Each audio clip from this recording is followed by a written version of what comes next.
It has been entirely too long since we've heard that theme on this channel. What is going on, everybody? Welcome, Arvanauts, to a Saturday stream. It is my great pleasure to welcome you all to day 24 of Expedition from the Mysterious Peaks, Shadows, and Twilight. We are sponsored, as always, by Alligator Alley Entertainment. Thank you so much for being here, and I hope you folks are as pumped up as I am for tonight's session. It is going to be a great one. Before we get any further, just a couple of reminders about ways to support us on the channel. If you haven't done so already, please follow the channel. Please check out our YouTube with !ArvTube.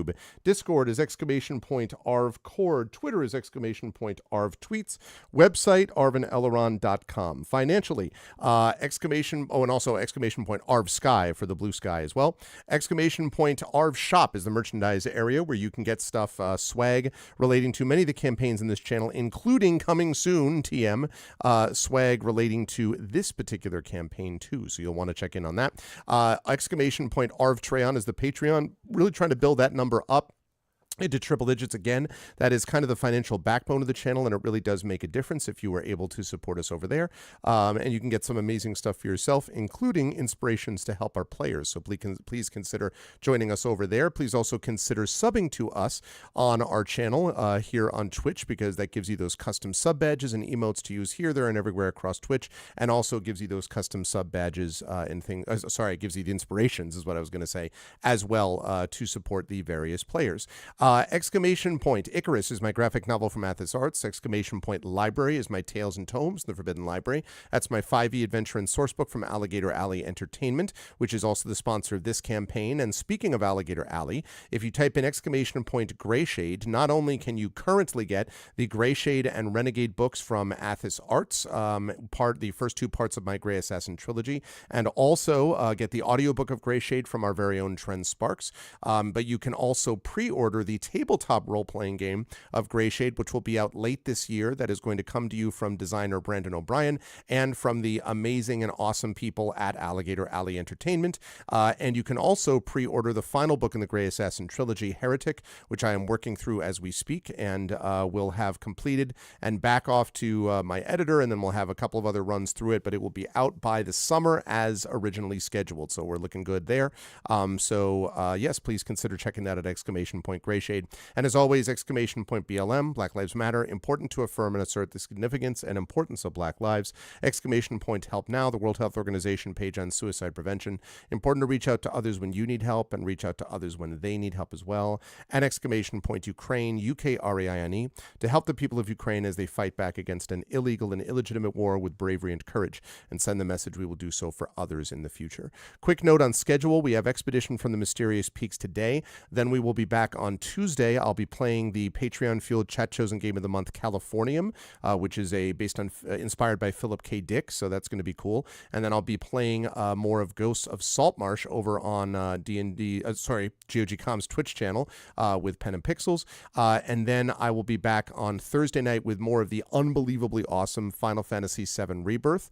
And then we'll be back to you next Saturday with more Expedition from the Mysterious Peaks, and that will be the last stream of March, and then we'll be moving into what promises to be a very busy and exciting and awesome, amazing April. So that's what's going on with that. But now the time has come to introduce the amazing people. So I'm going to unmute myself so they know that we are ready to go, and then I'm going to unmute them so we can hear these lovely people. And last but certainly not least, I'm going to send us over to the incredible crew, which is ready to go, which is prepared and ready, and has been engaged in attempting to sort of perform a certain kind of alchemy, which they do not know if they'll be able to manage or not. So that's the green room discussion today. I'm now going to leave forever while these people... No, I'm just kidding. It's great to have these people with us, and I'm going to start with the gentleman at the top left of the screen, and that is the amazing and awesome Johnny Pittman, who's back with us. Johnny, good to see you, my friend. How is life in the universe with you? Yeah, maybe we should just have every one of us talk about, I also love Dune and saw it 75 million times. There was a lot of chatter about how good Dune Part 2 was in the green room. So how are you, Johnny? How's life in the universe with you, and who are you playing this evening?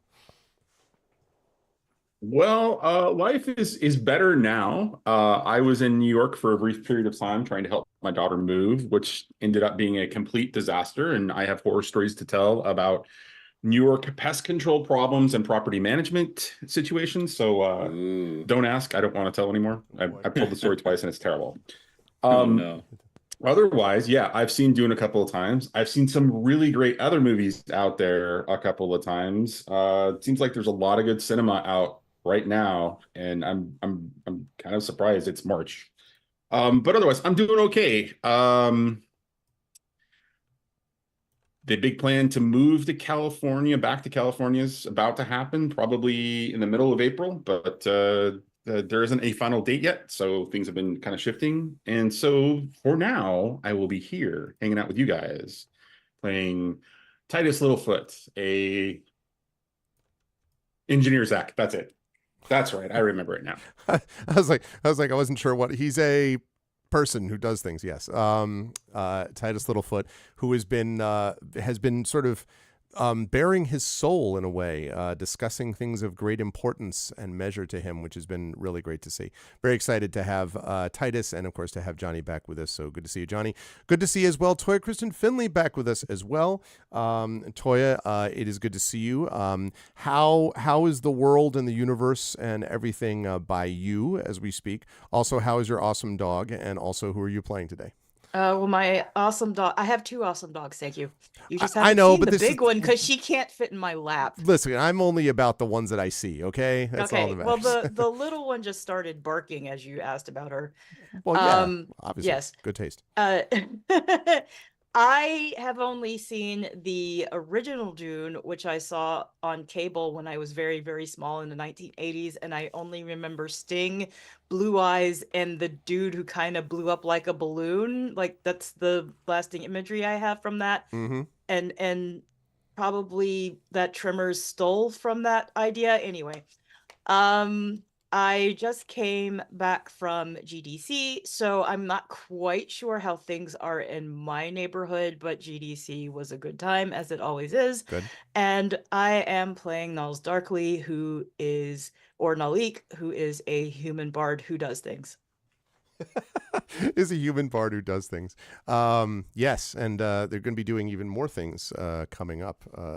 As we will see as we get into more intrigue this evening. Always a pleasure to have Toya with us, and also, of course, a pleasure to have the awesome and amazing Kat Rambo with us here. It's good to see you, Kat. Kat also just back recently from an awesome conference. How was ICFA, Kat, and how's life in the universe with you, and who are you playing today?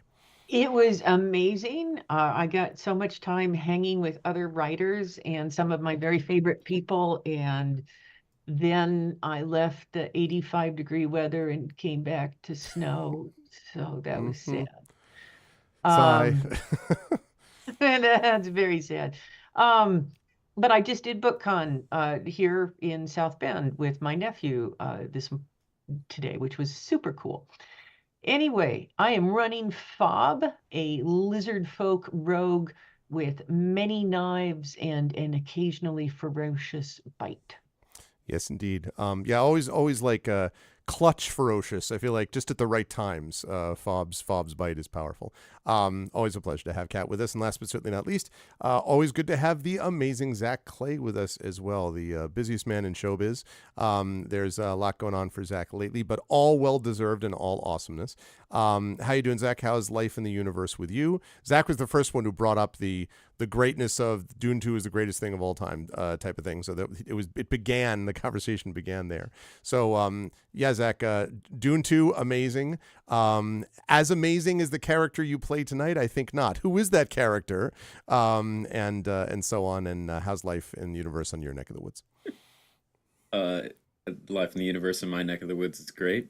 Love living in a basically blend between suburban and rural is where I live. It's actually very similar to where you live, Greg. Mm-hmm.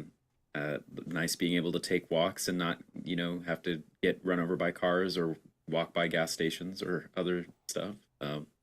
So yeah, my literal neck of the woods is great, and Dune 2 is also great, and have some family coming into town this weekend. My dad is reviving a barbecue family business, or sorry, I should say family barbecue business that we had. Let me get my adjectives straight there. He had to revive it because the rest of the family. Was consumed. Yeah, Yes. Yes. Zach's family is really spicy, and I didn't even realize that's what that order insinuates. Yes. But the most important thing, Zach, is what style of barbecue? yeah. Texas barbecue. So yeah. So back in, I think starting in the 70s and 80s, my grandparents owned Clay's Barbecue, several locations in Southern California, including La Jolla and San Diego, and several other cities that I don't remember, and then one up here in the Bay Area.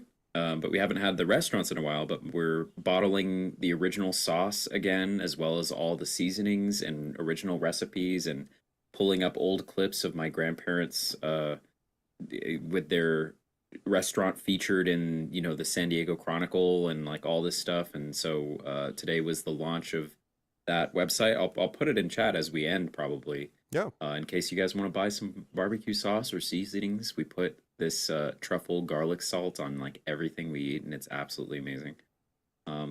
So yeah, they had a little special event at my dad's. He works at a store that sells appliances, and it's one of the biggest appliances stores in the Bay Area, and he was able to sell and make barbecue at his store today for people that were coming into. They had this huge like sale and everything. So yeah, it was great. And my cousins, one of them is a professional chef. Yes, a little bit of clay in every bite. Yeah, It's just like is well is done, it Proxima. human? Well done. Hopefully not. Yep. Soylent Yep. Green is Zach's people. What have I done? But anyway, one of my cousins is a professional culinary chef, and the other one's a home cook, and they're brother and sister, and so they're in town and they're helping my dad cook the barbecue stuff. And so yeah, nice little family weekend. But speaking of barbecue, tonight we're playing Expedition from the Mysterious Peaks.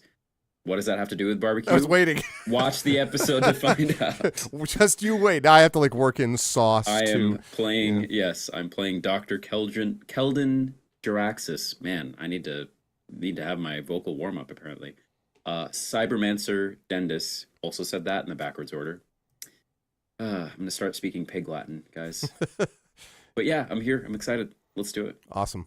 Let us make it happen. And it's good to see everybody in chat, by the way. Thank you all. Please spread the word. Let everyone know. Also, one completely side note off the game. I did go this afternoon with family to watch the University of Connecticut Huskies. The women obliterated Jackson State, Yes. which was, so go Huskies. The last time we did this last year, the women did not get all the way to the championship, but the UConn men did win their championship, and the UConn men are the number one seed. So just saying this has nothing to do with anything, but go Huskies, and they have the best fight song. Okay, so. Rather the men than the women. Yep. Well, so right, I was going to say, because there is the Tennessee men are in it too. Yeah, I can't support the Yukon women. You know why? What? Anyway. Yeah. Oh. Well, yeah. Listen, With no context, I'm like, okay. this is I'm a misogynist. Yeah. All right. But anyway, I hear what you're saying. It is a pleasure though to have everyone here. Let us get into it, folks. In our last session, as I fire up the music for the day, which is going to be this. Okay. In our last session, the members of, and in fact, let's bring us over to the map here. The members of the crew of both from Camria and also from the Sunrider, who have come together here in common purpose, have come down to the Shadow Realm of Celis, where they were hoping to get some help from Elu Whisperwind's parents in giving them more information about this beacon that brought Dr. Jaraxis and Titus Littlefoot to the planet in the first place, and might also help figure out why the Primarch of Camria seems to have lost his mind and is now killing people without apparently particular care for who they are, without reason. And so the crew has come here to try to enlist their help. The problem is that Celis has its own issues, specifically the disappearance of many of its citizens, its mysterious disappearance of many of its citizens. And so the party has managed to track down some information which suggests that some of them may have been associated with this ritual of becoming these sort of spiritual speakers, spirit callers, and that the initiation for the spirit callers also seems to lead to a fairly large group of people that actually don't show up again, or at least disappear. But they also have been gathering information about those who did the disappearance, including Nialestri, who was one of the people that disappeared, and they have come to Nialestri's home to investigate it. Last session, we thought that we might actually get them investigating it right then, except that as they were headed down there, Nals Darkly specifically, Nals found that Nals was being followed. She was being followed by this group of mysterious cloaked figures. Thanks to some quick thinking on Null's part and some tailing, some careful tailing by Fob, they were able to get to a public place and thus prevent this clearly intended ambush. And the cloaked figures have now disappeared, but the party already has had to deal with an ambush earlier in this gathering of information, and so is deeply concerned about whether or not they are now on someone's list, because they're getting too close to the truth. So we will see what that means. But until the party gets this solution solved, gets this problem solved, they're not going to be able to get any help from the Silesians. So they need to do this sooner rather than later. Thus, the party has come to the map that you see before you. And just as we ended our last session, the party had made the collective decision: we are going to go to Naya's home. And the quote was from Dr. Draxis, "All right, then, let us go to Naya's home." And so that is where we are going to pick up today's session with the party heading in that direction. Let us head to Naya's home and have truffle salt. Delicious. Please go to... So we're gonna basically do a lot of product placement, chat. By the end of this session, we are going to be sponsored by Dune 2, Alchemy, and freaking Zach's family's barbecue. Zach's and barbecued I will fill family. this, and we will have reaction videos. Zach's barbecued Amazing. family. Let's see. Truffle garlic salt. Yes, it was truffle garlic salt. That is important, Emily. No question. That is a critical point. All right. So let me bring this back over to the party. Now, that is what you said last was the first thing you were going to do was go to Naya's home. But of course, if you're like, wait, I forgot. First, I wanted to, you can do that if you wish, but that was where you were headed. Is the party still content with going in that direction or not? So I was actually asking this in the green room. Okay. I kind of felt like right before Titus was poisoned, we were going to warn the shopkeep that sold us the garments that something was happening with the merchants around and to be careful. But I don't know if anybody else remembers that or wants to warn her. So I do remember go ahead. that. I was say I don't remember that, but it seems like a good idea to me. And the person who sold us the garments. Oh, I thought for a second you were talking about the baker. I was about to be like, we could go get some baked goods. no, baby, we're not eating people here. That's not what this is about. No. That's a Who eats dentist people tradition. except in Yes. ding. Yeah, we could go do that real quick. Run down to the Starwater lady or person. You can certainly do that if you like. If you wish to do that, and we probably don't even have to necessarily RP that unless you want to, because you've spoken to her before. But you could let her know. You might remember also that she had herself indicated, and in fact, both she and the merchant that you had also spoken to separately from this had also indicated that they thought there were some weird goings on around here. So this probably would not come as a complete surprise that there were some shenanigans afoot. Just a quick question though about that: does the whole group, the whole party, want to go? I just want to make sure I'm clear on that and do this before doing that and then heading back to Naya's home, or just one of you? I just want to make sure I know. I think the whole group should stick together, considering what's going on right now. No party splitting. Okay. So yeah, you're able to go back there. I should note that when you get back to the merchant in question, there is another person, just random, citizen who seems to be there as well. But one of the group of you could pull the merchant aside if you wished and let her know quickly if you want to do that. I gestured to Nalik.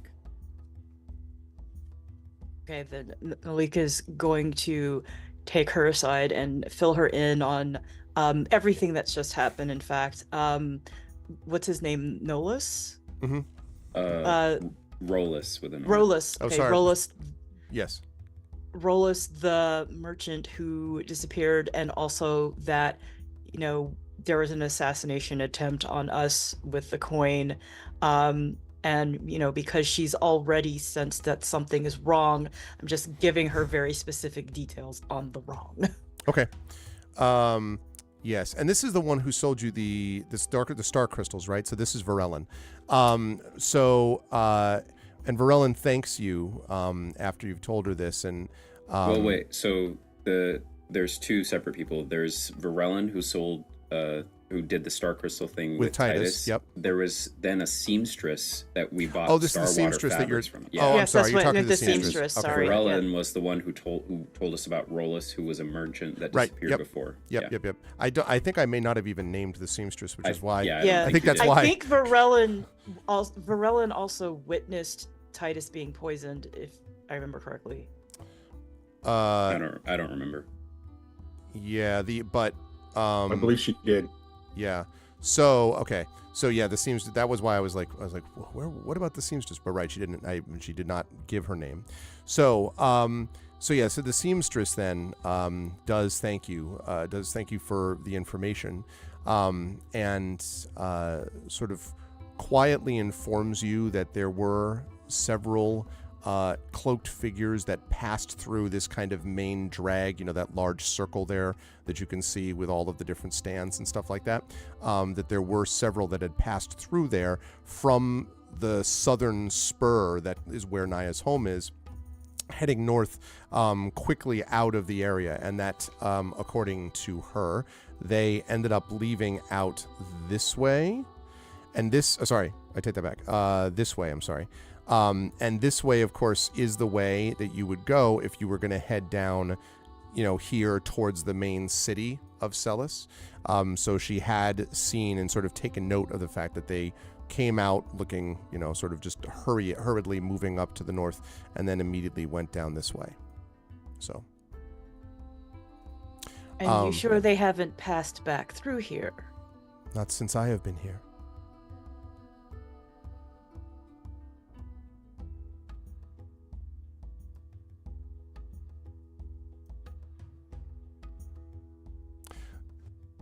So Draxus just looks at Nalik and the seamstress awkwardly staring at each other. Yeah. So on that, so that's the information the seamstress is able to convey, and otherwise, assuming that is what you had to say, you can, head back down to Naya's home if you wish, having notified her. She does tell you though that she will keep an eye out to see if they return.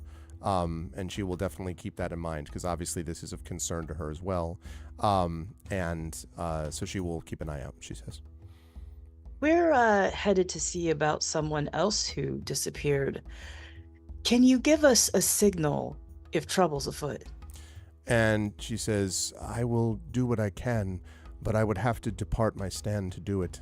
And she sort of thinks a little bit and says, at the very least, I should be able to send someone. I have, and she kind of thinks a bit, and she says, perhaps if I were to ask Varellin, he has several crystals which I know makes some noise if they are dropped to the ground, almost like a little sound of a bang, usually something that he might give to children, let us say. They're worthless crystals usually, no particular value, but they do make a noise loud enough to attract attention. I could, if you wish, ask him to keep a watch as well. I know you were speaking to him before, and if you wish, he could come by and would be able to notify you, or if I see someone, I could. One of those crystals making that sound would certainly alert you. That's good enough for us. It'll give us a lead at least. Thank you, Varellin. Well, that's the seamstress, right? Yeah. The seamstress, she still doesn't have a name. Yeah, still. And she says, "My name, Anonymia."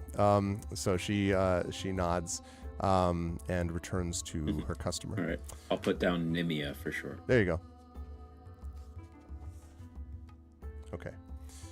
Nimia, Perfect. the seamstress. Okay.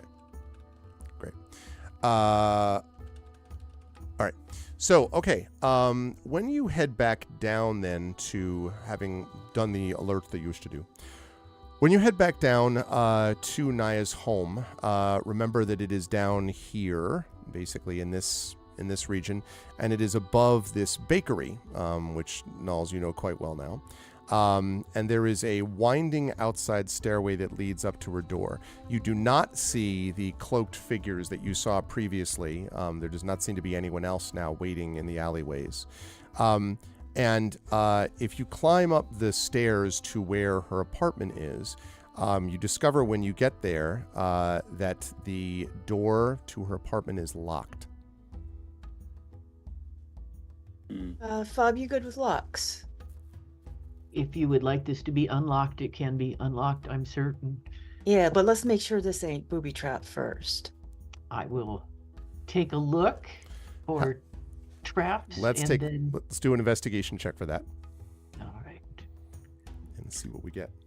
Juraxis will stand in front of the group facing the market and kind of like body block whatever's we're doing. Not a lot of people passing by, but yes, you can certainly do that. It helps that it's up on this winding stair. Although the fact that you all have to kind of be single file is maybe a little odd if people were looking up at, why are there people there? But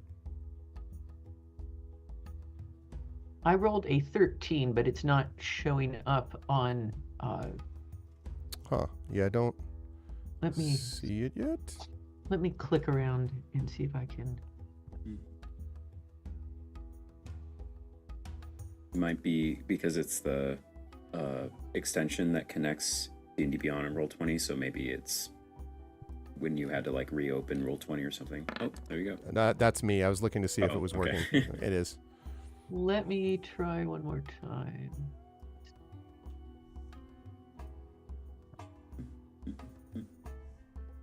Well, I'm going to just roll it this way.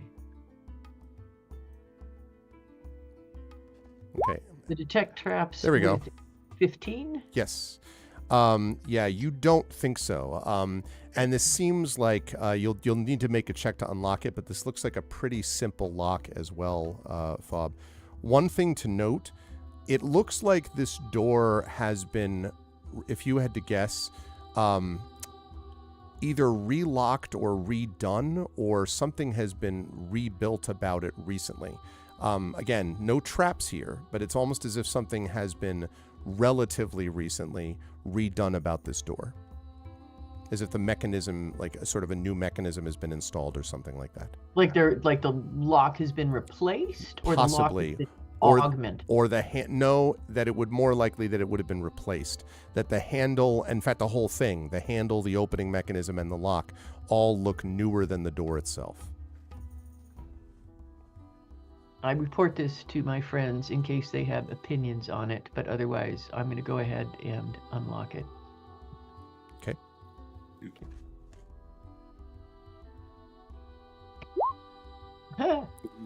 Well, I did not unlock it. You're like, I can yeah, it does not unlock. And as you're sort of fiddling with it, Fob, again, you're fiddling with it would have set up any remaining traps if there were any, but definitely, again, no traps. But as you're fiddling with it, it strikes you as a little strange because the lock does seem simple, but as you're trying to sort of get it open, it does feel like it's a little more than necessary for a regular door. Like it's just a regular apartment as far as you know. But the lock is a little more complex than you might have expected. I say this is an unusually sophisticated lock for a simple apartment. And there's no clear other entrance to this. No. Are these homes and buildings almost like carved into the cave itself? No, some of them are, but this particular one is built of sort of the same dark stone as the rest of the cave, but it looks like it's been quarried and brought here and then built. But it's pretty, as I say, it's it's taller than it is wide. This doesn't seem like a very big thing, and even the staircase itself, the external staircase, is somewhat slender. It's not a big place, like not a huge building or anything like that. And there are no windows. No windows. Huh. And the hinges This is a. are. I'm Say- sorry. say Go ahead. again? Sorry. The hinges are on the inside of the door or the outside of the door? The hinges do look to be inside the door, not on the outside. Yes. Check it. Also strikes you as odd because it's more expensive to do it that way, Fob. Usually they go on the outside. We definitely should look inside here, but perhaps kicking it down would be another possibility. Well, before we do that, would it be possible for Knowles to take her rapier and try to open it, Go for it. instead of a lockpick? I don't know what skill to check.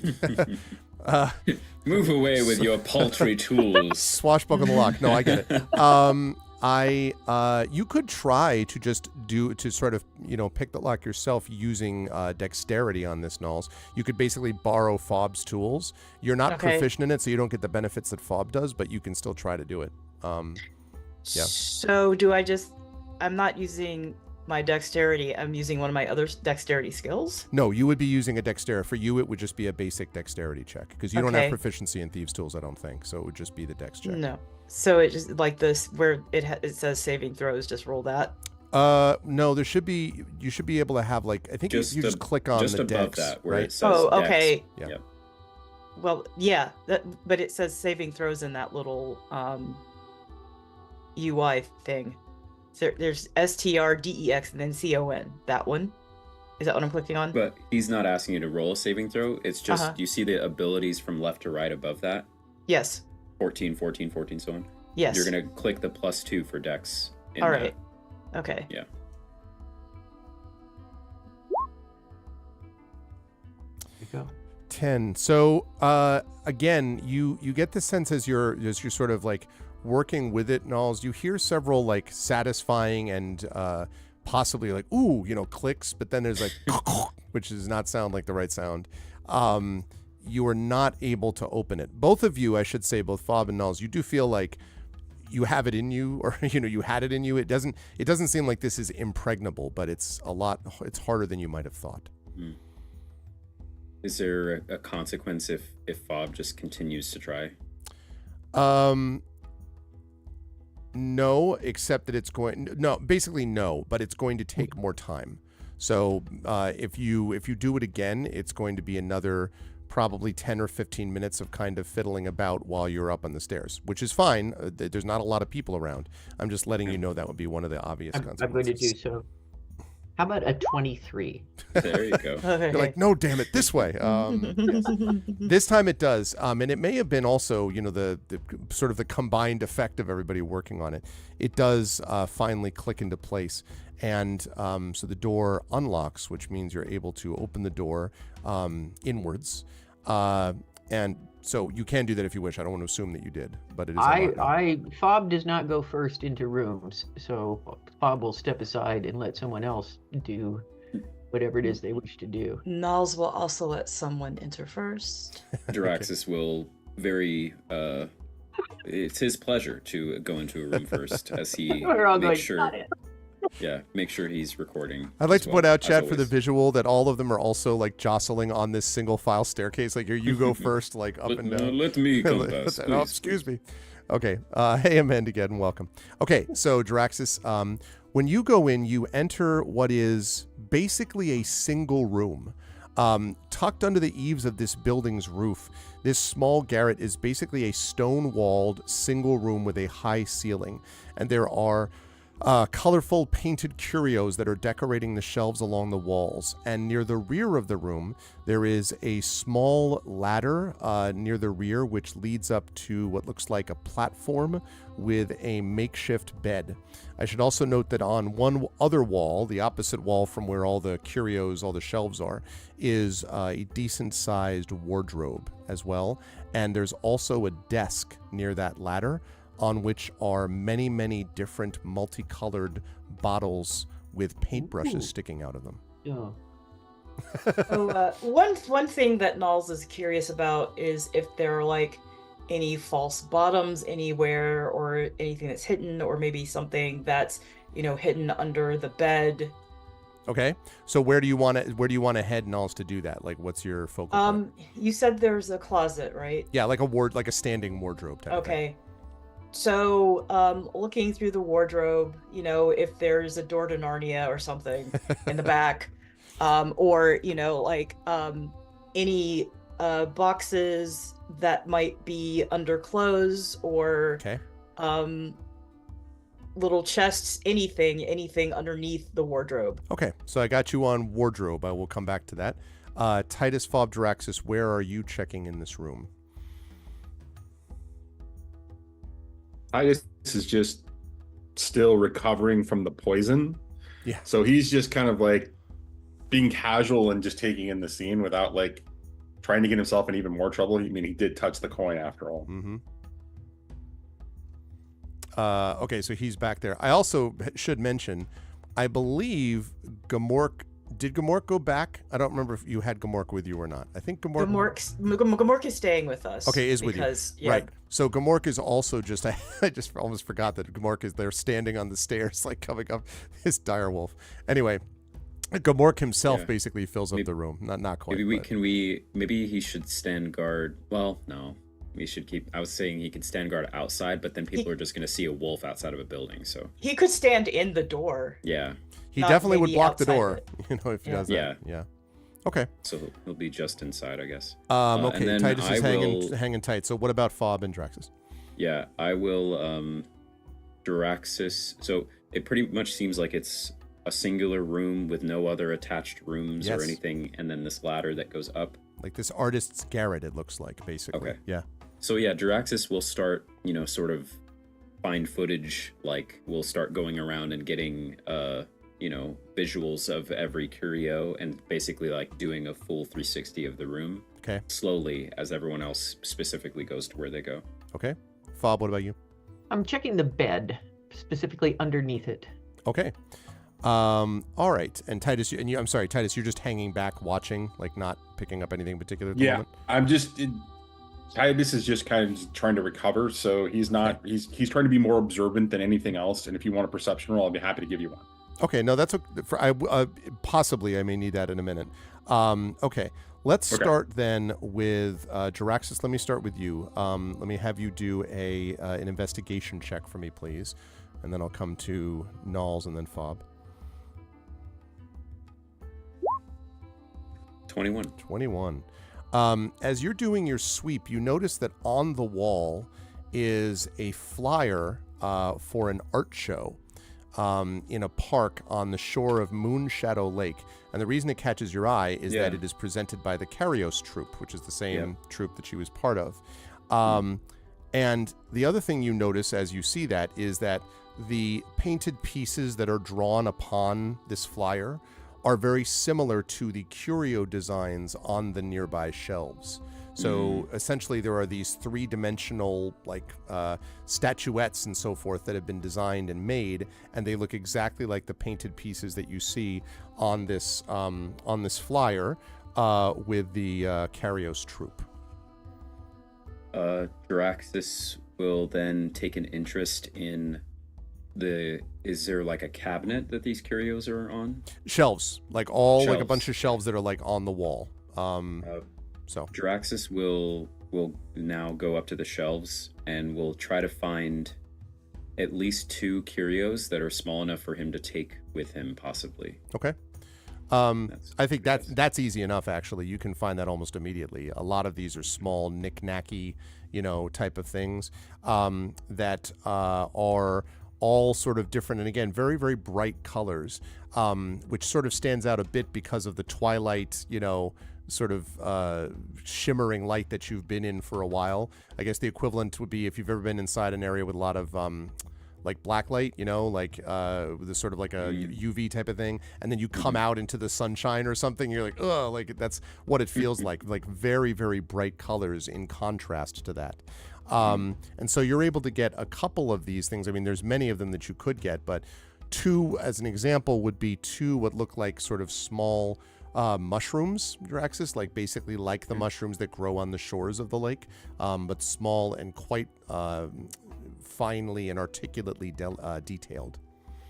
Could Jiraxis take the mushrooms and then one other type of curio that's not a mushroom? Sure. You can take 2 of the mushrooms, and if you were to take 1 curio, there's all different types. One of them are some of them almost like what medium does this seem to be? Like Nihilestri took carved pieces stone. of ceramic. No. Oh, okay. Carved These are stone. all carved. Okay. Yep. And then they're painted. Yes, that's right. I see. Okay. Yeah. Are there any carved animals? There are carved animals. There's one, in fact, that is what looks like a carved butterfly. Great. All right. I'll take the 2 mushrooms and the butterfly, and then keep going around the room. Okay. Nulls, when you open the wardrobe, you can see a number of what look like smocks. Basically, a bunch of things with paint splatters and things like that, and aprons and so on. But a lot of sort of obviously coverall material that's designed to protect against these things. There's nothing fancier than that, but there are many of these smocks and there's a lot of them. There is no Narnia in the back of the thing, but there is what you would describe as that there are sort of shoes and sandals, and the shoes and sandals on the bottom, there are 2 pairs of sandals basically down below. And because you said you were looking underneath and like in the shoes, on the bottom of these shoes, of the sandals, on both pairs are what look like little flecks of pink and green, but they are not painted. These are not pigments. They feel like they may almost have been like a kind of stone powder or clay that was stepped on, as if you were stepping on like a sandy beach, like a clay area of a sandy beach, right? Like when you dig down. These are the sort of little bits of ground in stuff that's on the soles of these sandals. Pink and green, I was about to make an AKA sorority joke. But I'm wondering, because Jiraxis and Titus have, I think they have ways of preserving findings.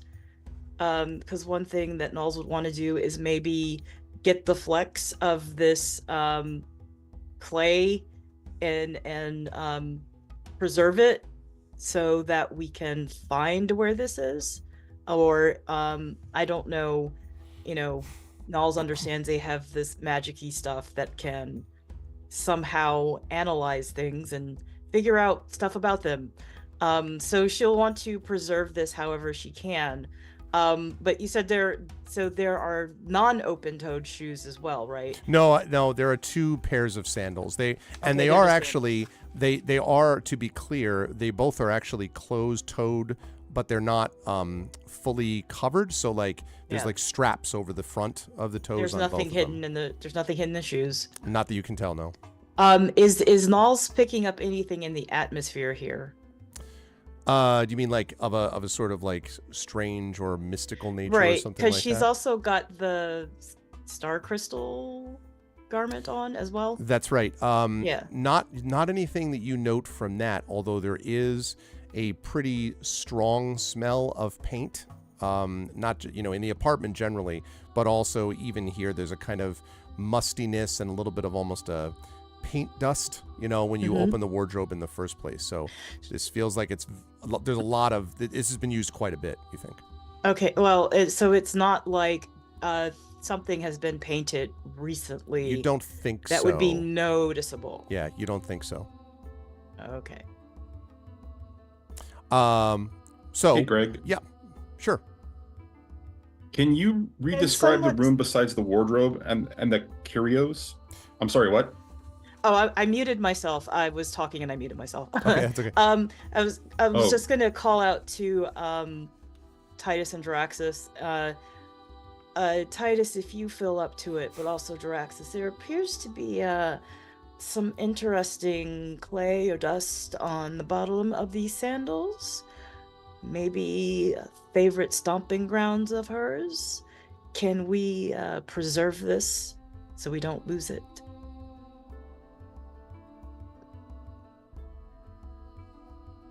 Titus looks up at Jaraxxus. Jaraxxus says, "Round up pieces of clay, you say?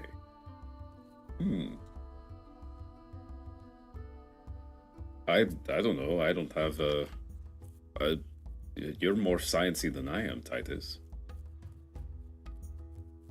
Titus, are you okay?" Titus kind of That's a very odd begins freeze. to move forward. Yeah.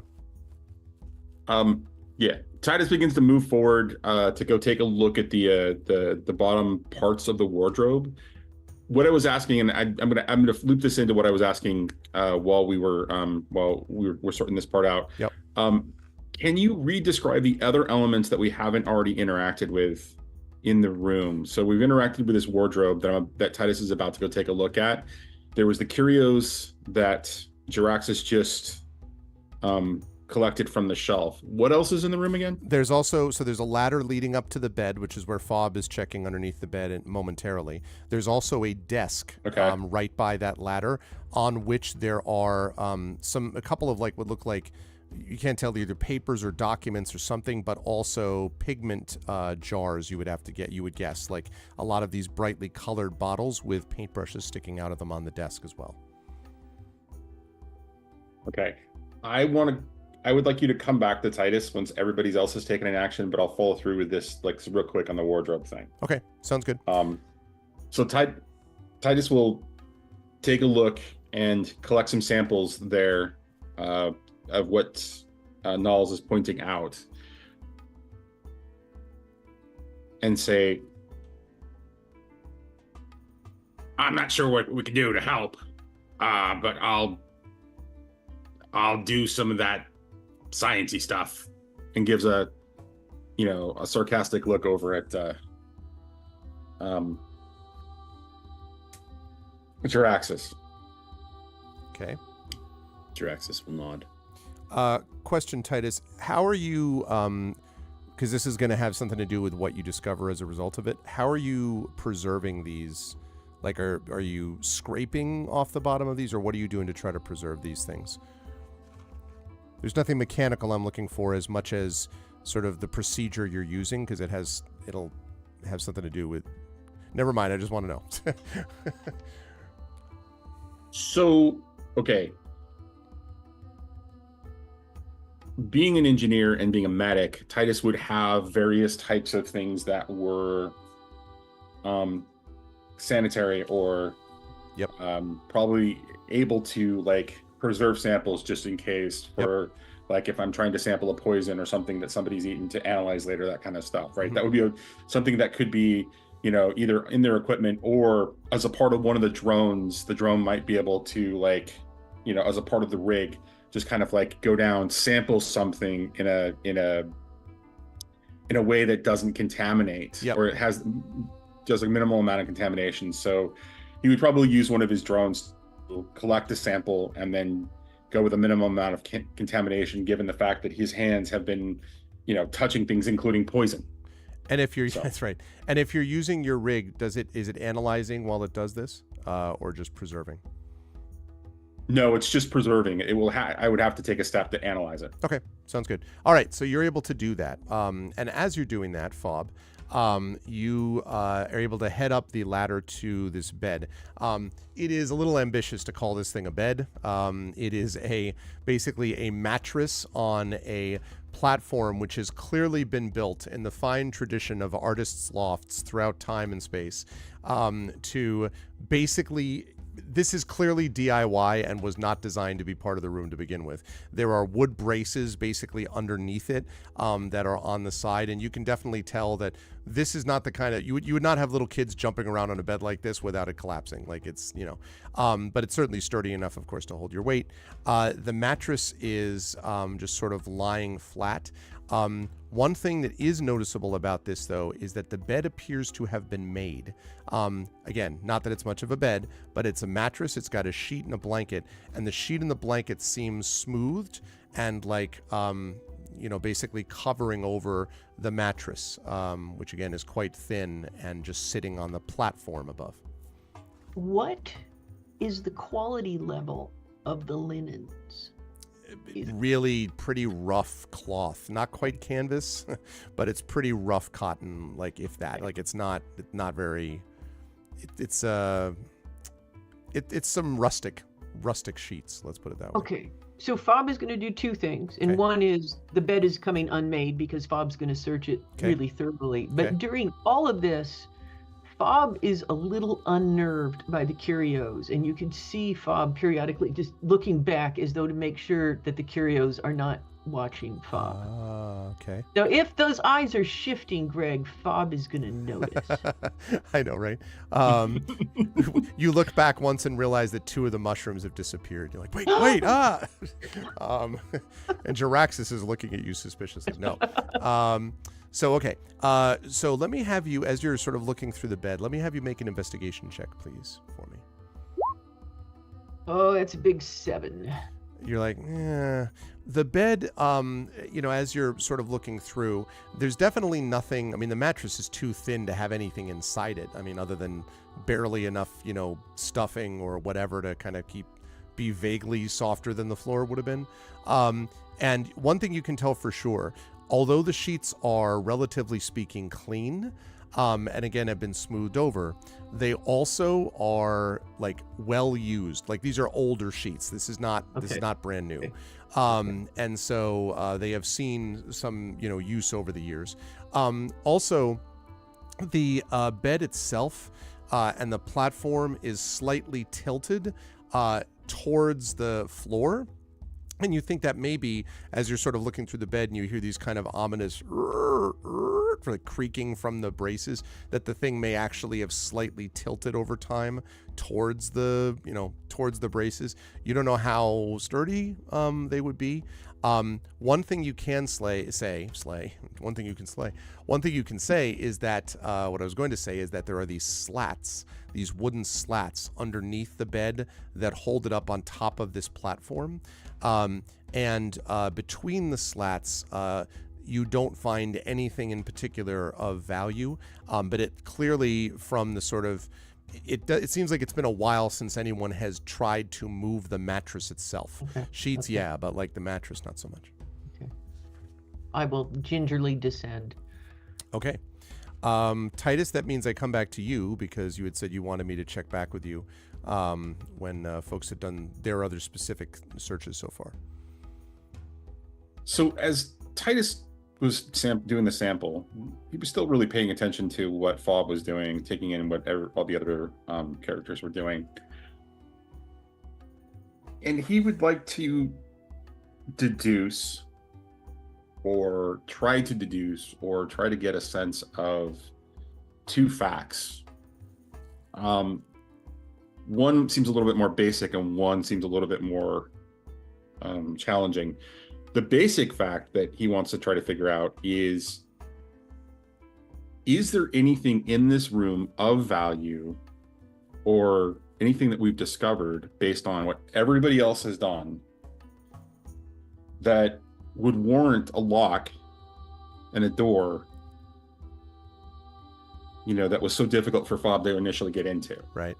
And the second piece of information that he'd like to try to deduce from that as well is whether the door has been installed relative to the last time that the room looks like it was occupied in some way on a regular basis. We're definitely not going to be determined like whether dust or whatever the room hasn't been interacted with in some way, but was the door a part of the existence of the person who normally lived there and used that space, or was it something new after they were no longer regularly being there? So as part of the deduction process with that, I'll start with the second first. You can tell that the hinges, which are on the inside, that the hinges look to be of a similar age to the rest of the door. The only thing that's new about the door is the handle and locking mechanism, which does look newer than the rest of it. And so you don't think the door has been replaced, over the last few weeks. But the locking mechanism, it's possible because it is the metal is almost gleaming, like it's in very good condition, which seems odd given the sort of condition of the rest of the room. Which leads to the first deduction, which is that the only thing you haven't looked at so far, since you were talking about what in this room could do this, the only thing you haven't looked at so far is the desk. And I only mention that because that's the only place you haven't looked at that might have other stuff. Like otherwise, unless there are secret doors and, you know, like trips to Narnia found in wardrobes, there's not a lot else that is obvious to you, at least visible on the surface. Draxus will. Titus will. Yeah, go ahead, Draxus. Go ahead. Draxus will go to the desk as well as Titus if Titus is also heading there. Yeah, Nels will as well. You said there are papers there. Are there also any like journals or books around? Not journals or books. There appears to be a cup as you sort of come over to the desk. The pages themselves, so the papers look like they all have a bunch of what look essentially like someone has been sort of painting to see color mixtures. Like you can see that there's sort of like red, green, and then there's this other mixture to make another color. So you can see a bunch of those things. And the paint bottles themselves are there, mostly open and dried out, by the way. These seem to be dried out with the paintbrushes in them. The only thing that is not like this is in the middle of all of those papers is a small folded and closed black envelope.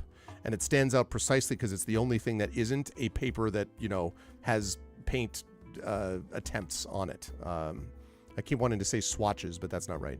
But you know what I mean. Paint samples on it. Does it have a address or label on the outside of the envelope? It does not. It is blank. It's closed, but the outside does not have an address. Is it sealed? It is not sealed. If you so it's like face up. If you would you'd have to just pick it up and turn it over to see. I do. Yeah. So when you do that, it's not sealed, but it's been opened. Okay, I open it and read it aloud. So inside the envelope is a gold foiled invitation to an exclusive wine party. Ooh. And the invite is dated 10 days ago. And it was held at a place called the Dew Dreams Wine Garden in the canals. So yes, the invitation is very, very important. I also want to make sure, like there's the curios. Is there any other discernible art or sketches or, you know, something that we can actually look at that Naya or somebody else may have been working on? Right. The only thing you see that is art related are the curios, the smocks that we already talked about, and the on the desk paint samples / mixtures with all of the paints there. But there are not obvious drawings or paintings or anything like that you see here in the room. And even the desk itself is basically just Null's like a flat table, more or less. Like there's no drawers in it or anything like that. So clearly she was not doing her work here. And I would say, like, even the dried out paints, it would take longer than 10 days for that to happen. Because I'm guessing, like, it's not like there's just a little bit of paint left in these, right? That's right. They're about half full, although they are pretty small. They're, you know, I don't know exactly, but they're small jars, small little, not vials, but like little jars, not huge, you know, kind of like size jars. So there's not a lot of paint in any of them, but it's not like tiny amounts, yeah. But the other question is, why would a painter leave the jars unsealed? Especially, I mean, she apparently went to this, I'm guessing she went to this event, but why would she leave the jars unsealed? Nulls, because you asked me that, make a perception check for me, please. Okay. Perception.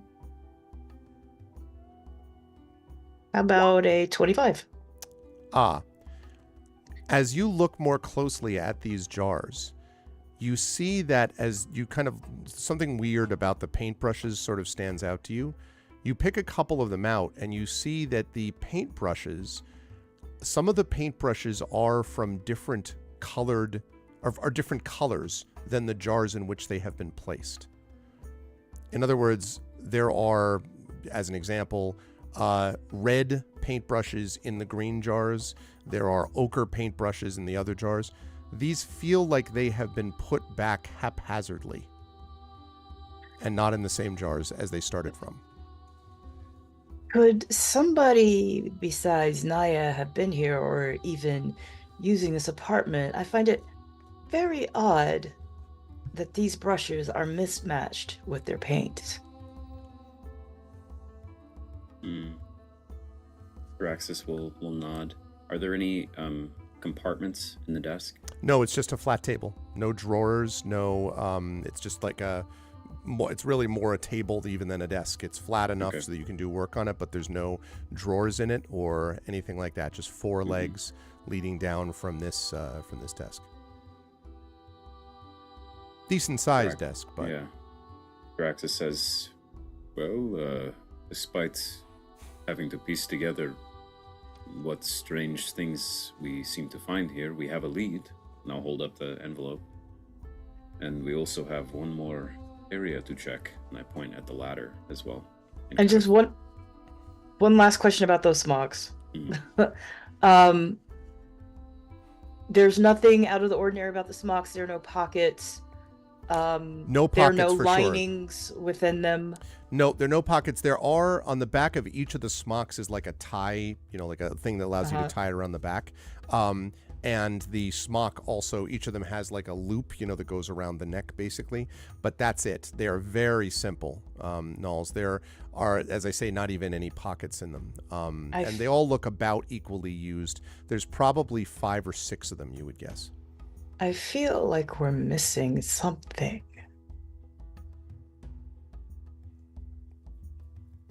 Yes, it is strange. I almost wish we had Siti and Miko here.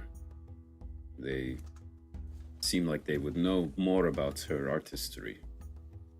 Maybe after we're done here, we can invite them to come take a look, although I don't know if it would be safe for them. I don't know if it's safe for us. Wait a minute. You have that thing that captures images? Oh, right. Yeah, maybe, when we get them alone so nobody else sees and, there's no confusion over what's going on, we can show them the images of this apartment. I think that's great. Fob, as you were coming down the ladder, which you said you had, you were carefully descending. Cautiously descending. Thank you. It goes down. I thought it goes up. It goes up. I'm saying, but I'm coming back down is up. what I'm saying. She was up looking at the bed, and so now she's coming back down on the ladder. I see. I would like you to make a perception check for me. I'm going to give this to you at +3 because, first of all, you've been up and down this ladder, and secondly, you're Fob. This is your thing.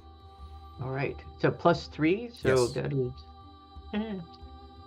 Don't forget, by the way, chat, cheers in chat go to the players. Inspirations also go to the players. Not that you need one with a 28, but just saying. Wow. Fob, I mentioned that the bed itself, the platform, is kind of creaking. There is also something, as you notice, all of the rungs of the ladder, as you went up, are like creaking on the way up. Except, and you notice this when you come back down, the second to last one. So as you come back down, the second to last one does not creak, and in fact doesn't bend beneath your weight at all either. It's the only one of the rungs like that. I want to examine that rung. Okay. When you look underneath the rung, you can see that, and it looks like it's been kind of tied with some kind of a string or twine.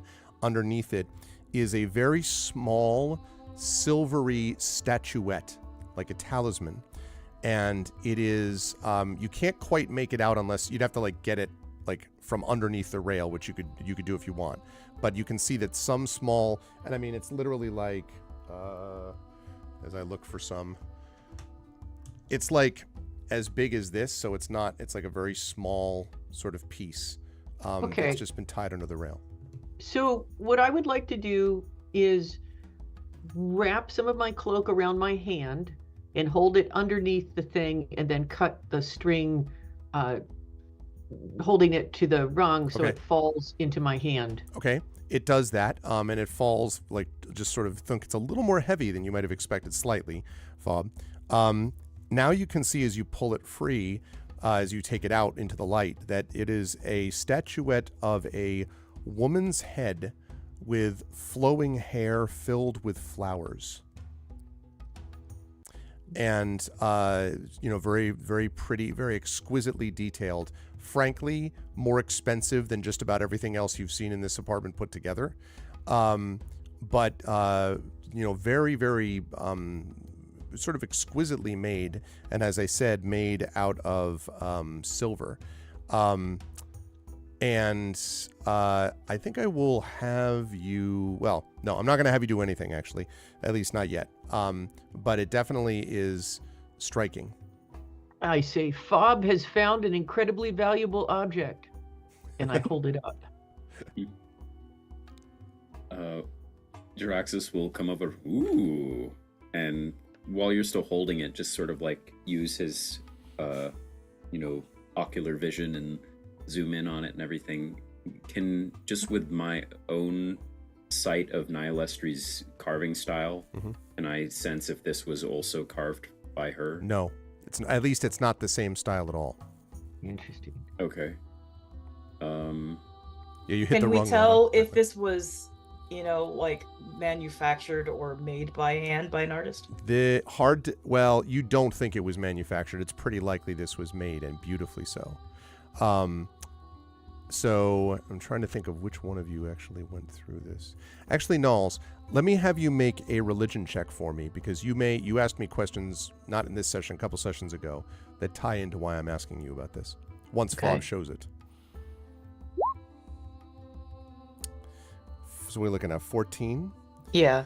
Yeah, you're pretty sure you remember having heard some people talking about this previously, and specifically looking at Rel, who you may remember is the sprite caretaker, talking a little bit about this. You think you've seen this before. You think that this is a symbol of the Fey goddess of nature, which is tied into the spirit caller stuff that you've heard about before, which is why you remember it. You think the Fey goddess of nature, Rel referred to as Lyss, Lyss. So you think this is a carving, or a statuette of Lyss, the Fey goddess of nature.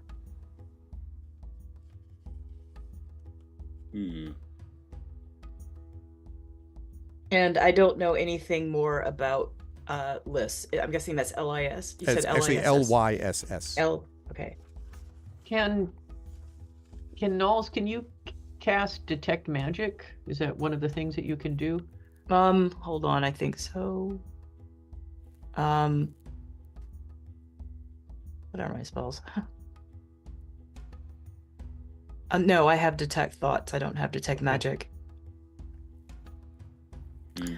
But again, I've got on the star crystal garments. Do I sense anything unusual, or is there some kind of aura coming off of this statuette? Not clearly so, no. There's no aura in particular. It definitely is of this goddess, you're pretty sure, but it does not seem to have any magical particularly properties that you can tell. At least not. I shouldn't say that. None that are obviously resonating with the garment or anything like that. It does have an energy, though. I'm not sure that you would say that. At least not an energy that's sort of that you're not getting even a sort of vibe or feel from that. It is, however, the only item in the room that's like this. I mean, for sure, including the material that it's made of. Can you just, you said the hair was made of, it was like, it wasn't hair, but it's flowers that make up the hair? Yeah, basically that it's run through, that's flowing hair that is filled with flowers. So it is regular hair, but there's lots of flowers, like probably more flowers than hair. Have we seen any flowers like that since we've been here? No, not at all. Okay. Well, Keepy, very close handle on that. If you say it is of Liss, then that probably has something to do with the Starcallers, because I believe that they are religious. But also, it's being made of silver. It seems.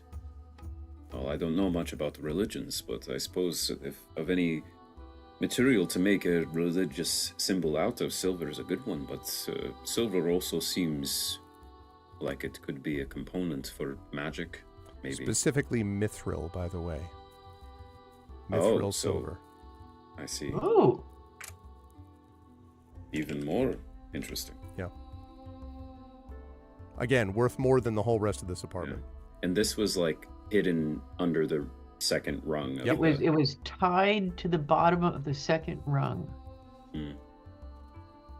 So this must have mattered to her for some reason, but also that she hid it. It's not like she had it on display. She I'm expected wondering. somebody to come looking. Sorry, go ahead. I'm wondering if there are worshippers of Liss who all have this statuette. Hmm.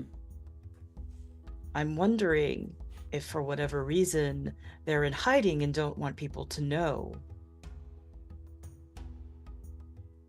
Maybe, Possibly. but looks like we have a certain wine garden to go to. Ooh. Well, why do not? we want to do that, or do we want to talk to her former companions first? Well, you said, Arv, that the wine garden is in the canals. Is that exceptionally near? That is pretty near, yes. If you, let me just pull up the map. Yeah. The Dew Dreams Wine Garden is here, and you folks are here. Okay. Sorry. You're here. One chamber down. So, wine gardens are here. Right. Well, if we wished to go talk to our companions, that would mean trekking across the entire city again. So, I vote that while we're over here, we go to the gardens first. But I'm in agreement. Agreed. it is Well, I'm in interesting. agreement, but it wouldn't really matter because I would have been outvoted. Still feel like must be something else here. Not only are there no clues of what happened to her, but no clues of obviously who else may have tampered with this place, given the door. Can I do like one more sweep of the walls, just running my hand along the walls? Oh, you can certainly. Yeah, of course. Are you? Have we looking looked for at the anything? ceiling either? I don't think we looked at the ceiling either. Yeah, it's just a high ceiling that comes to a point. This is the fourth floor of this structure, but you can certainly look up if you want. There's not even any rafters really. It just comes up to a point at the top, and then there's that precariously placed platform with the bed on it about halfway up. So it's a fairly high ceiling. Your drone, can it do a sweep of the place and see if there's anything that we can't see? And Jiraxis says, I do not have a drone, at least not yet. But you mean Titus? Yeah, somebody has a drone. That's a judgment call, actually, Greg. Because your drone Drones- has specific uses, you mean, up to this point? Well, so the way that the book describes the rig is that it's a series of like drones that can do various things that are related to, the skill set that I choose, which Right. is essentially it, as a medic. So those don't necessarily have what I would call observational skills unless there's just directly about diagnosis of some kind. That's exactly right. Yeah, they don't have any kind of like extra. It wouldn't be adding anything to your perception to do it. You could send them up there, and it'd be like, okay, they fly around, but you could see as much from where you are. They don't, feed in anything to you. Unless And I then the attach my recording unit to your drone. Yeah. Although their recording unit's probably heavier than the drone's meant to carry, right? Probably. Unless I created an assault drone. Oh, It's and true. that- yeah. That's just the whole thing. Why was there a hole blown out of the ceiling? Well, it was a. It was This whole taking a thing. shot Yeah, of exactly. the room. I mean, that might risk Jaraxxus losing the camera. No, oh, let's not do that then. Please, there's safer ways to survey this place. We can reach most anywhere in this room anyway. What do we need a drone for? Let's take a look at the walls again, because I agree with you. It feels like we're missing something. If that was Naya's statuette of Lys, she hid it. And if somebody's been here besides her and things have been afoul, they certainly didn't find it. Right. That's a good idea. Oh, yes. So Naya expected someone to come, and then based on the fact that the locks have changed, that person did come, and they did not find the statuette. Unless the statuette is been planted for us to. That seems complicated. No. It's interesting. So why would she? I'm sure it has more value than just being mithril. I don't know. Anyway, we checked the walls and the whole room one more time, I guess. Okay.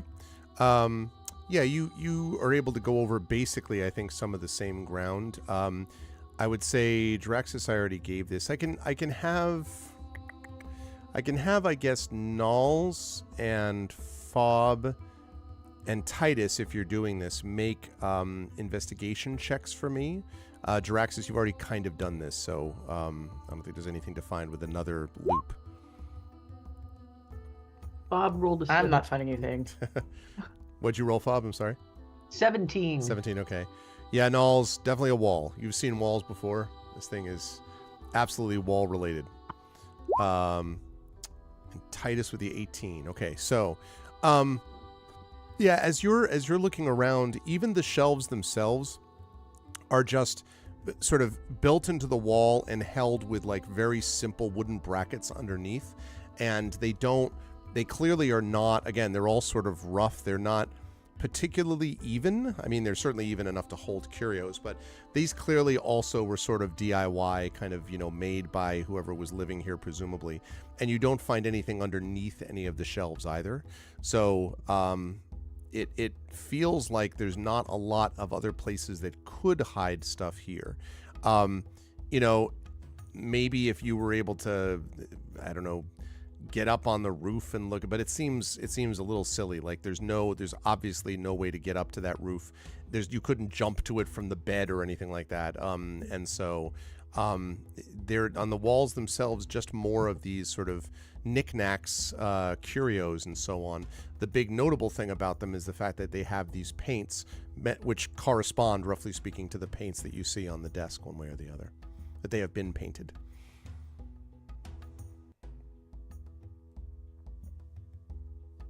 Well, have we seen everything we can see? I think so. And Jaraxxus, you've captured those images? I believe so. And Fob, you've got the statuette of Lys? Yes. Bob has it tucked safely away. Then shall we be off? I And think perhaps we should lock that lock behind us. so. Right. Okay. Okay. If you go to do that, then you're able to lock it with some ease behind you as you come back out onto the staircase that spirals back down. As you're heading over to, and actually, where you were headed to, where was the next place you were headed? I was about to do a little The Dewberry Wine Du- Gardens. Got it. Mhm. So the wine gardens, before we do that, it's a good time to welcome everyone in. You are watching day 24 of Expedition from the Mysterious Peaks, Shadows and Twilight. We are sponsored by Alligator Alley Entertainment. I am joined by the awesome and amazing cast of Johnny Pittman and Toya Kristen Finley and Kat Rambo and Zach Clay. And if you like what you see here, please follow the channel, but also please do cheer in Twitch, because any of the bits that we get from cheers will go directly to these players, combined with everything. Hi, Triffid. So please do that if you are interested and like what you have seen here. We're going to be here this week and next week with the same crew a week from now on Saturday as the plot thickens. So thank you for joining us with this. Okay, so as you make your way up and around through here, probably the fastest way to go, and I'll sort of freehand this quickly, is to go from here up through here like this, if you were going to go directly there, because you cut across the market, like it's 5-minute walk, maybe 10 minutes at most, to get there. You could take a more circuitous route that would also involve going on a boat. So you could go here and then like that. You could go that way too. But again, that means you're going to need to find a boat and then go on the canal and then go up and around and all that kind of thing. So it's up to you, but that would be the slower way and an alternate way to do it. Those are really the only two ways to get to this place from this side of the city. If we go back through the market, we can let Nima know that we Nimia. We can let Nimia know that we have left the apartment and now we're going to the wine garden, so we still need a heads up if somebody follows us to the wine gardens. Yeah. I say we do that. And then we probably, I imagine, just take the faster walking path. Yeah. Doesn't seem like the... Yeah. Okay. If you're going to take a boat, might as well go on the actual, like, canal. Okay. But... Okay. So as you are sort of passing through this area, and after you've explained this thing to Nimia, as we just discussed, and you pass into the area, the sort of passageways as you're going there get narrower and narrower as you're heading up towards this place. But it is well known, this wine garden, and when you mention to, for example, Nimia that you're going to be going there, she nods and seems to know exactly where this place is and has heard of it before. So, and it seems to be a fairly popular place to visit under certain circumstances. But as you are on your way up there, you see probably around here-ish, I would say, right here, just before you enter the area that would lead to what is supposed to be the wine garden, you see a cloaked and hooded figure approaching you. The cloaked figure is dressed in a what looks like kind of a sort of shimmering in the twilight white cloak with green trim, and the hood, which is covering their face, is made of a fully green with gold, with sort of gold lace around the outside, covering them over. But you cannot see their face as they approach you, and they're not hiding; they're just walking towards you directly. Fob blends with the crowd. Okay, no crowd here, Fob. By this point, you've reached, there's no one behind you, so you're kind of on your own in this place. Bob hides behind someone else. Okay, blends with the other people. That's fine. Mm-hmm. That's it. Okay. Is the cloak of a similar kind as the cloaked figures that have attacked us? No. Okay. That's all I needed to know. Okay. Then we probably just wait until we face them directly. Okay. We What's the keep approaching disposition till of the person in the Sorry, say again? disposition of the person approaching? Are they determined? Is it casual? Is there an air of caution? I would say slow and steady. They are clearly making for you. But as far as the demeanor beyond that, because you can't see their face, they're not like, they're not booking it, but they're clearly headed, they're clearly intending to intercept you. So yeah, and I'll continue, Titus, but I didn't want to interrupt you. If that was that's what you see from them. That's it. Okay. So the cloaked figure comes up and stops in front of you, and the face of this person. Oh, actually, conveniently, can I do this? Hold on a second. Never What's mind, on the her glasses face? aren't supposed to fall off. Also, no glasses on this person, just to be clear. Mm, All right, Oh God. right, yeah. yeah. All right, there we go. Yeah. Perfect. Right. Love the cosplay. Thank you, Great. thank you. I'm doing what I can. And so they come up and say to you, I had heard rumors of a strange group of visitors asking about the missing Silesians. I am curious why you have made your way to a wine garden. There is no party here. Why are you investigating this disappearance? Voice is almost ageless, smooth and steady. Hard to tell if old or young. And again, face is concealed and almost sort of, lowered to the ground, like looking down. Is there, before one of us answers, the voice, does it have a accent and or timbre that we could either say like, oh, this voice texture sounds elven, and or this accent sounds like it's a moon shadow elf or whatever? Like, is there anything to indicate specially what this person would be or what culturally that they would be? I don't know if there's a vocal difference between humans and elves, or if that's something you could recognize. But Right. I'll tell you what. Now, for you, it's not nature. For you, it would it's be lore or xenobiology. There you go. Xenobiology, but you're doing this at disadvantage, Diraxis. Okay. Unless, of course, someone in chat wishes to inspire you and thus cancel that out. Yeah. Can I? And Nice. that sounds like testing the biological, like this is an elf voice sort of thing. Yeah. What Of about that group? What about accent? Similar. I think it would be about, Okay. xenobiology would also be about being able to determine certain cultural traits right. about something. So I would say the same. Here we go. Natural. Wow.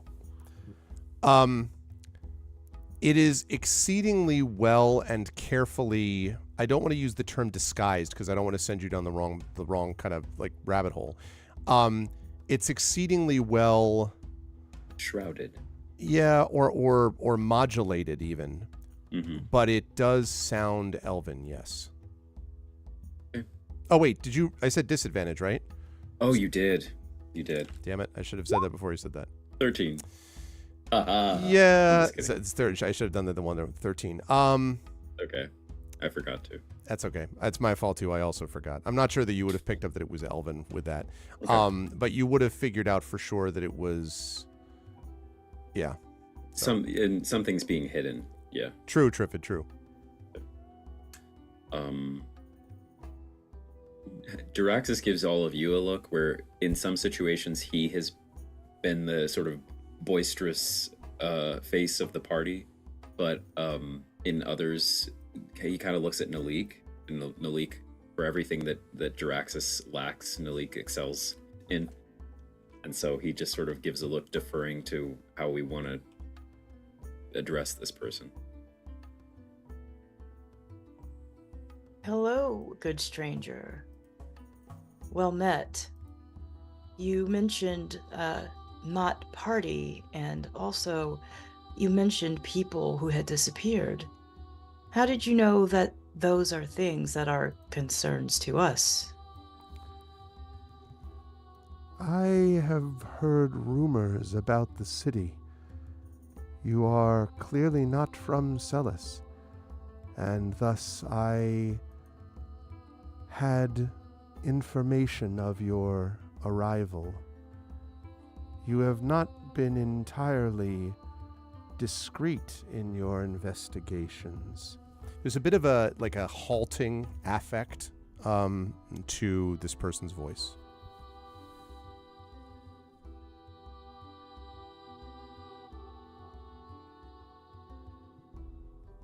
Yeah, discreet, no, but I suppose the disappearances haven't been all that discreet either. That is so. Also, what is so is thanking JLC for the resub. Good to see you, JLC. Thank you so much for that. I appreciate it. I hope you're doing well. Thank you so much for the tier 1 resub. And the mysterious figure says, that is so. They have been stretched out, staggered, so suspicion has not grown all at once, but slow and over time. But then I wonder if those not discrete disappearances are related to not discrete investigations. Well, you called them the Thalassians. That one's new to us. Who are they? The people of this city, this realm. You have met many of them in your travels. Are you working for one of them? Jaraxxus butts in and says, excuse us if we find it hard to be friendly with someone who hides so much about their intentions and who they are. I am sorry for this secrecy, but I have been pursued myself, and thus am wary of strangers.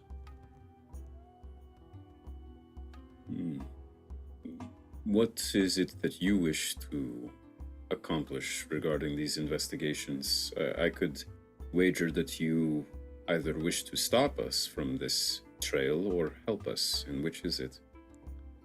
That would depend on who you are working with or for. That would determine my answer as to whether I would wish to hinder or help. Nalik kind of nudges Jaraxxus because Jaraxxus has evidence of a particular family. I mean, I am wearing a tabard of House Whisperwind. But I sort of cross my arms. To what? To conceal it? To cover it, but it's it's already kind of plain, so he then just then widens his stance and shows it. Are you working with the Whisperwinds then? Maybe. How else do you think we got here? Many paths lead to the Twilight realm. Do I take it then you are working with the matriarch, the Mother Whisperwind? We investigate with her blessings. And make an insight check for me, please, Nels. Can I do one as well? Yes. Anyone can if they want. Definitely hooded, Nels. Definitely. So was Jaraxxus. Who was the 12? That was me. That was you? Okay. Titus, you doing one as well or no? Yeah, give me 1 second. Okay. Because I'll wait to see who gets the highest. Yes, it is the barbecue hoodie. 14. So Jaraxxus, when you mentioned, or actually, I'm sorry, it was Nals. Nals, when you mentioned when Nals mentioned the thing about with her blessing, Jaraxxus, you think you see the cloaked figure relax a little bit. At least they seem to, like, the tension in their arms drop slightly. You sort of raise their heads slowly a little bit.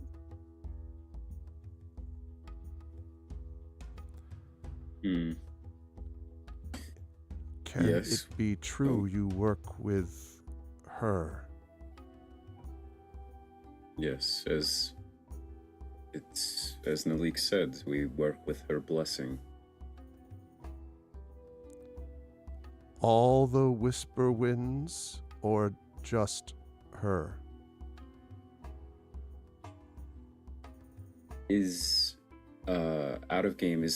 There's no sense if the voice is masculine or feminine at all. Hard to tell.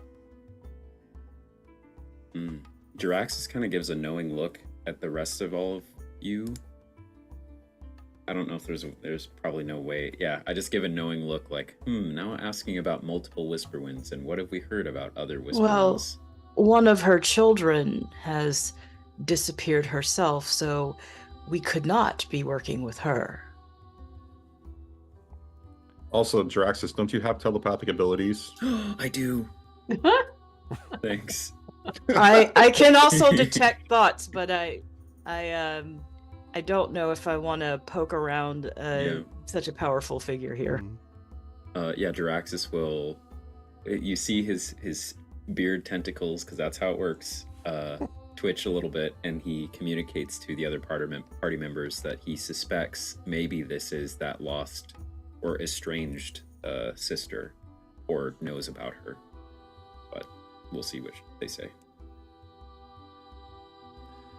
Well, so wait a minute. Let me refresh my memory a little bit here then. There's the elder Whisperwind, the mother. Yep. There's not a father figure of any kind, right? As far as we know. As far as we know, he's died. No, that's the brother who died.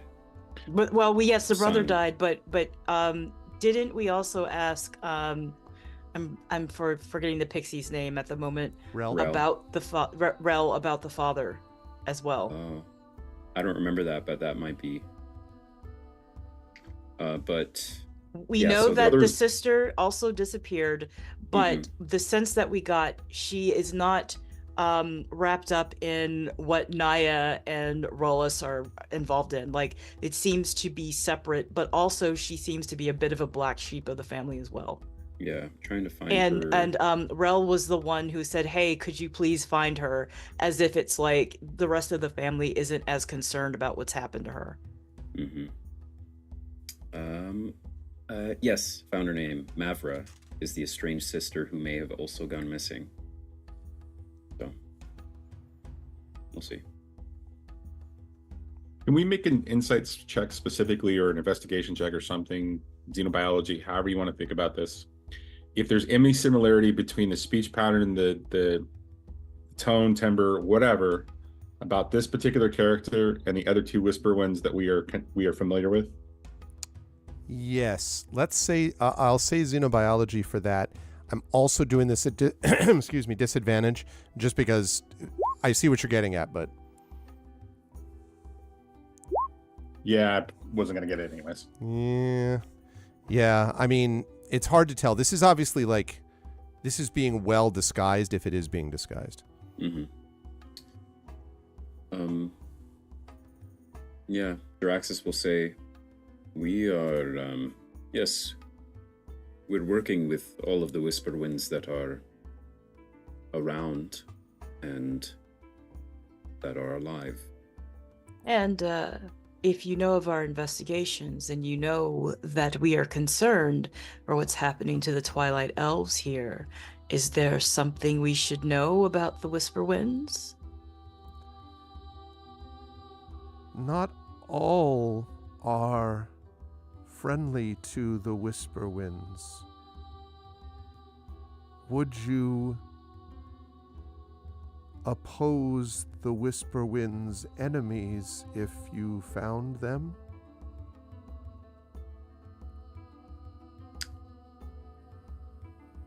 Speaking for myself, it depends on what the enemies are doing. Sometimes the enemy of your enemy is your friend. And it depends on what the Whisperwinds are doing. Do you believe the Whisperwinds tell the truth? About what? Or just in general? Just a nod at maybe to the in general, but no response otherwise. I mean, we know that there's some friction between that family and the other Twilight Elves here, but we don't know why. And if you learned the reason, would you take sides or endeavor to find the truth? Well, baby, I've always been about the truth, but the truth must come from a trustworthy source. Persuasion, Knowles. Do it at +3.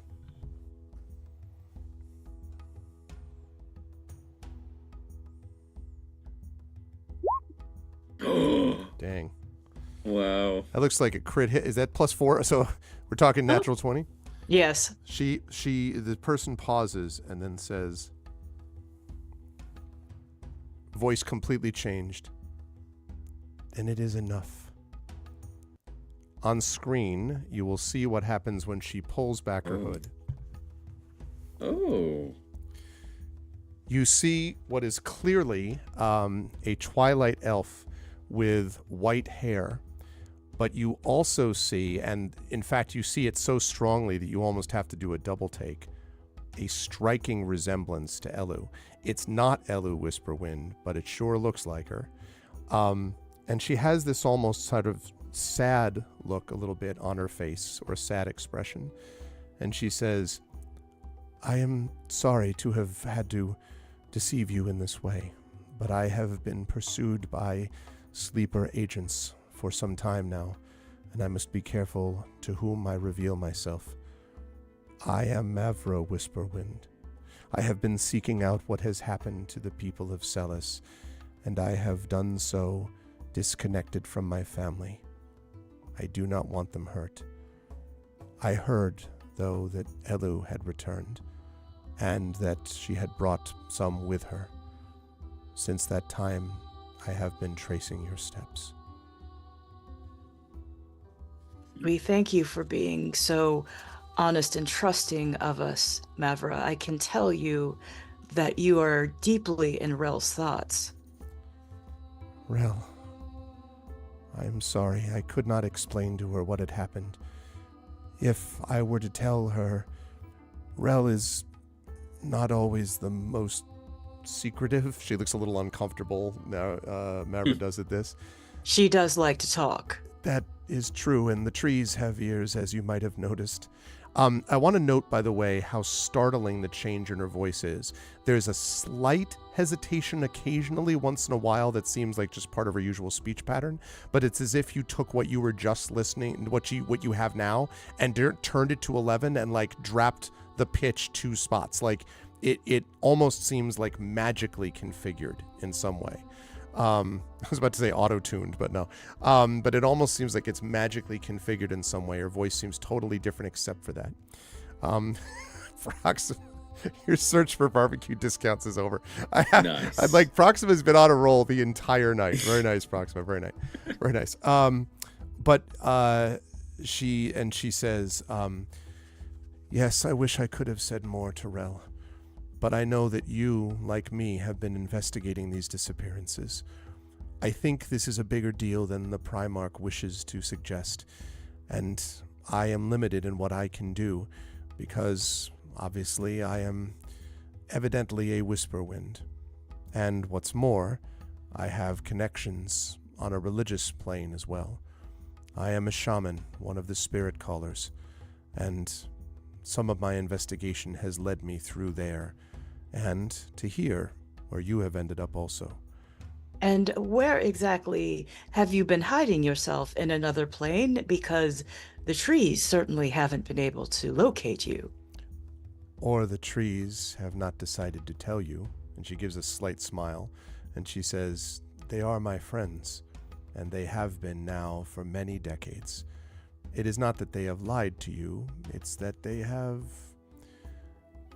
spoken a deflected truth, let us say. Well, I shall say that the trees have been very helpful, so if that's because of you, then we thank you. And she kind of bows slightly and she says, I am honored. If you have helped save my sister, and I understand you were part of what made it possible for her to come here, then you are worth all praise. Elu is very special, and I wish that my mother would understand that more. She loves Elu dearly, do not misunderstand. But my mother is deeply and always concerned of the business of Celis. Meanwhile, Elu has been concerned with the world above. I'm afraid that Twilight elves sometimes are too self-absorbed, too connected to our world here, to realize that they up there will not stay there. Eventually, the entire planet is connected, one way or the other. But my mother does not necessarily see it that way. We may have a bit of news for you about your family, but I gather it may warrant a longer conversation, and by all of our beliefs, including your sister, it has little to do with what's happening down here. So... And she kind of like, you mean concerning my family here? Concerning your family, yes. But, like I said, if we are about to go to this garden and do some mission, then perhaps we should do that. Or if we wish to... Well, I don't know. Now that you've revealed yourself to us, what's brought you to the garden? How did Yes, you did suggest that Naya did not disappear because of the party, so you knew about the invite. Yes, I have found some information about it, and I imagine since you're here, you may also have heard of it. You have been to Naya's home, I assume. That's where we were just before we got here. Naya is my best friend. Was, and then she sort of pauses. And is, and then there's almost a bit of a steely tone when she says and is, like, my best friend. And I have been searching for her whereabouts for some days now. Eventually, my investigation led me here. This, and she points over her, jerks a thumb over her shoulder. This wine garden here caters to only a select few in the city, and they hold private gatherings for individuals and organizations on high, including nobles and primarchs and she sort of looks at all of you seriously, spirit callers. Perhaps, if you wouldn't mind telling me what it is that you've learned, I can share what I know as well. Well, we can fill her in on Rolus. Okay. Yeah, and everything that we learned from the Cario troop, Okay. and maybe we show her the symbol of the goddess we just found. That's up to Fa. The Lys statuette. So Fav's going to show that? Yeah. So when she sees it, she kind of like, you can see she almost like a hand kind of almost reflexively goes up to near her collar and she says, Liz. Oh no, then. Oh, Naya. And she seems like pretty, like kind of a little taken aback. And she says, where did you find this? Hidden in a room. What room? A room. Can we show the pictures? Yeah. I mean, do you just want to tell her sure. that it's Naya's room is my question, Yeah, basically. And but- she says, Naya's room? This was in Naya's room? Yes. Then it must be. Every district where disappearances have happened, the spirit callers have held private gatherings to select training candidates to take their initiation trials. I myself went through one, but a long time before this. The most recent of these gatherings was here, at Dewdreams. Every time there's one of them, someone disappears, and Liz is associated with the spirit callers. She looks like, now, Mavra seems very, like, kind of steady, but she looks sort of like, she almost looks like she's tearing up slightly, like, at this revelation. What is the significance of the statue, then? Naya had said that she was thinking of making a new path for herself, that she loved art, but she did not love the sense of emptiness she had in the same room that was broken and falling apart. She was too proud to ask for help. I would have gone and asked Mother or anyone to help her, but she refused. And she said it wasn't just the money, it was the purpose, the calling. She had to do something different. And she told me that she had been thinking about joining the Spirit Callers, as I was.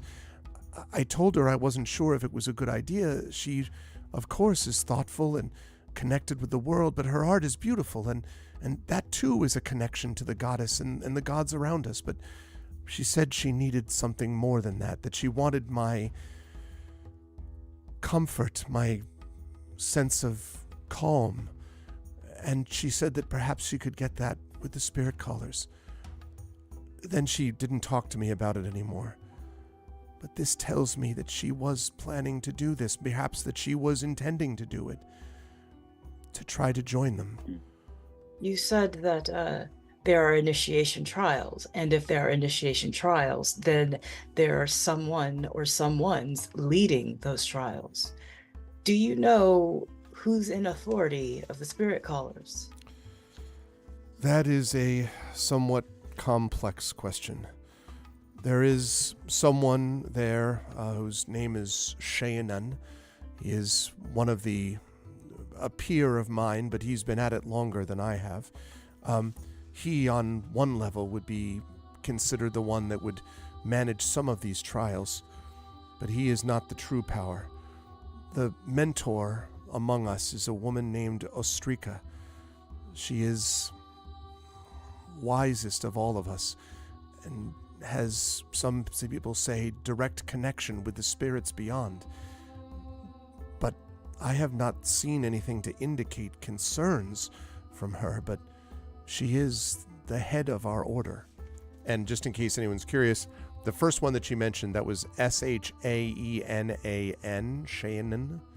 And the person that she mentioned that's the head of the order is Ustrika. So that's Oustrika.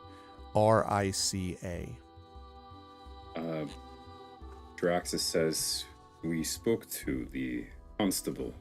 He directed us to one Cheyenne as well. It is possible that he would know something at least about Spirit Callers, but as well, the initiation right here, and she kind of looks back over her shoulder again. That was what in the end seemed to me the most important thing, even though it's been some time, 9 or 10 days now, I think, since the trial took place. Do you think something has corrupted the Spirit Caller leadership, or do you think something or someone is using them? Corruption? I cannot imagine. Ostrika has an understanding of the deep things of the world, the connections beyond corruption, but and she kind of like falls silent. 3 days ago, I would have said that you were mad to even suggest it. Now I no longer know precisely who or what is responsible for anything. It is quite possible now that anything could happen, corruption or otherwise. We have encountered some deep things of this world, and they have certainly wanted us dead. And she sort of nods. She says, well, the realm of Celis can be unfriendly to strangers, but you must understand that from the point of view of my people and the people below, we were betrayed, at least as many of the Twilight Elves see it, by the world above. Thus, anything up there is dangerous, and our world picks up upon it. Well, I suppose, shall we head to this garden and get some wine? Seems good. I would ask if you would have me that we join forces. I must at least partly conceal myself, but there may be times when my presence would be helpful, especially if you find or see Cheyenne or especially Ostrika. I am known to them. I have concealed my identity so I may make my investigations to this point, but obviously now, perhaps revealing myself in this guise would be better. And where might we find you if we need to chit-chat? And she smiles. If you'll have me, right next to you. This was the next place I was intending to go. If you are going to Do Dreams, then I would be honored to accompany you. And it would be a pleasure to have you. And she nods and she says, oh, go ahead, Draxus. Draxus removes his tabard and folds it and puts it away and says, maybe now we don't need, I was wearing this to see, to let people know, we're friendly, we have an invitation to the city, look, here's an emblem of someone who lives here, but I like the quiet approach now, maybe. She nods. She says, very well. Before we go to that place, though, I would ask, and I'm sorry to pry, you mentioned having news of my family. Things with my family have been difficult of late, and if there's something wrong, I would wish to know it. It always bothered Elu that we had become, not me and her, but myself and my mother, estranged. And Draxus sighs and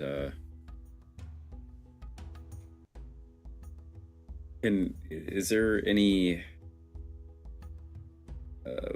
I don't know, but Draxus has already gotten a vibe from Mavra that she knows what she's doing and, she was disguising herself. She can disguise her voice. She's had this discretion. So she seems like, he's trying to measure whether or not his inclination would be to lie to her so that she's not now compromised heading into this area, For or sure. if this news wouldn't do that to her. Yeah, I would say I was going to say you could even do an insight check, but I'm not sure that that would apply here. I don't know that you can know that ahead of time, Draxus. It's Right. You definitely know from her demeanor. You're right. Her concealment was quite good, it was only thanks to some pretty incredible perception and a hell of a persuasion check that you were able to kind of convince her to drop the disguise in the end. And she's a little older than Elu. You would guess, although it's hard to tell with elves, but she's a little older than Elu. But as to whether, how this would affect her, I don't know that you can know that ahead of time. Unless I guess you could figure out a way to ask directly, like, hypothetically, let's say that one of your family members got hurt. Yeah.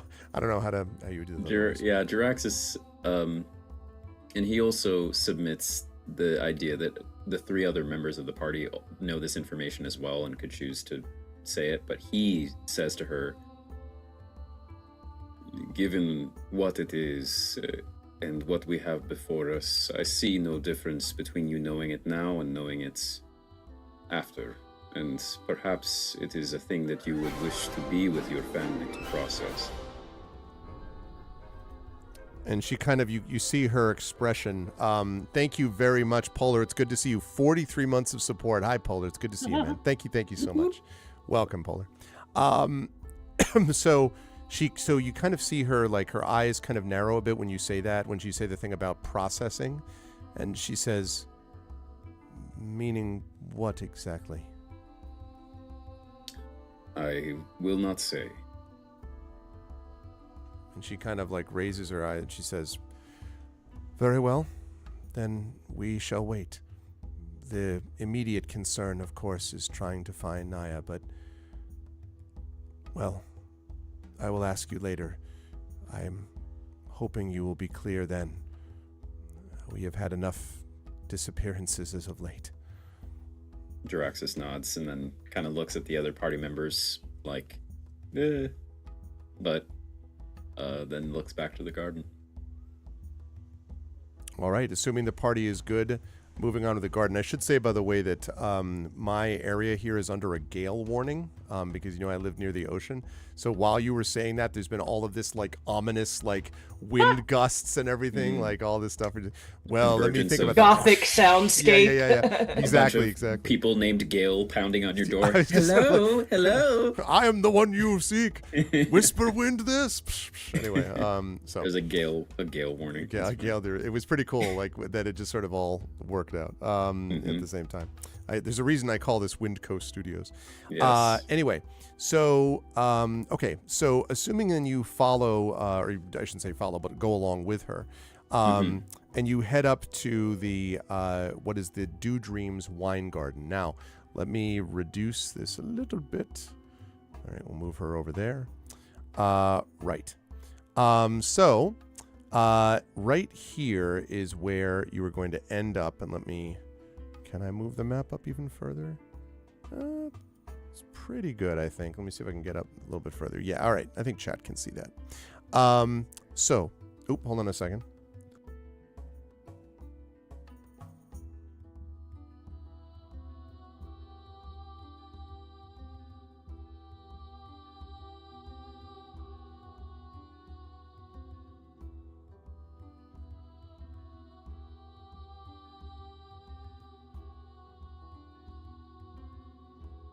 Quick, somebody read lips. There's a bunch of women named Gail pounding on our door outside, asking to come in.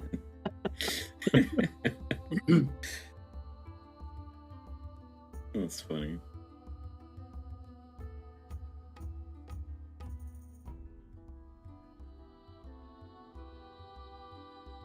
Sorry about that.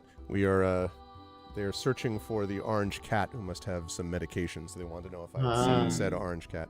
Sherbert is one of the most friendliest cat of all time, and is also not a fan of getting medication. The other cat's much easier with that, but Sherbert's just like, yeah, I'm good. I'm going to depart the area now. Anyway, so okay, all right, so we're headed up here. Blah blah blah blah. Right, Dew Dreams. So. Dew Dreams is built around this lush garden courtyard, and it's decorated with these many small tables and gathering nooks. Flower beds and sort of iridescent foliage line the walls and these decorative metal overhangs. And there are wine rooms on the second floor overlooking the garden below from these elegant private balconies. The whole thing feels very frou-frou, very highfalutin, like it's very impressive and clearly wealthy looking stuff. And as you are walking into that area, you see someone coming forward. And this is a person who first looks a little strange to you, and then as you look a little bit closer, you can see why. Because although it is a humanoid figure, you can see what look like little bits of almost leaves and bark on the fingers. And as you kind of look a little bit closer, like sort of shake your head, Nalls and Fob, I think you would be able to know that this almost certainly looks like a dryad. I don't know that Titus or Draxus would know what this is, but sort of a tree-like creature that often tends to the forests and the woods and things like that. Haven't seen a dryad down here to this point, but that's clearly what this is. And as you're sort of standing there, she kind of looks up and sees you and says, "Oh, I'm sorry. I wish I could help you, but unfortunately, we are preparing for an upcoming event. The area is reserved for tonight and tomorrow, but the wine rooms are available for rent by the hour any other day. If you'd like to come back, you may be able to." And then Mavra says, "Glimmerleaf, it's Mavra." And Glimmerleaf, so named, when Mavra steps forward, it's Mistress Whisperwind, I'm sorry. I didn't see you. I saw these. Sorry. I wasn't familiar. So what can I do for you? Like, is clearly thrown off by Mavra's appearance. And Mavra says, we were just here to ask a few questions. I have come with some friends, Glimmerleaf, and I wondered if you wouldn't mind taking just a minute to answer these questions. Oh, yes, well, and she looks over her shoulder, and you can see that there are a bunch of people, like, rushing about and, like, setting tables and, like, marking things. Some of them are, like, tapping little stone crystals on the tables that glow as they tap them. Like, they tap them a few times, it glows brighter and brighter. And then there's sort of, like, it's very clearly preparing for something. And Glimmerleaf sort of turns back. Well, of course, for a Whisperwind, anything. I'd be sort of most pleased. Yes, your friends. I'm sorry for the original the original introduction. I am Glimmerleaf, the proprietor here of Dew Dreams. And you are? And she kind of looks at the four of you.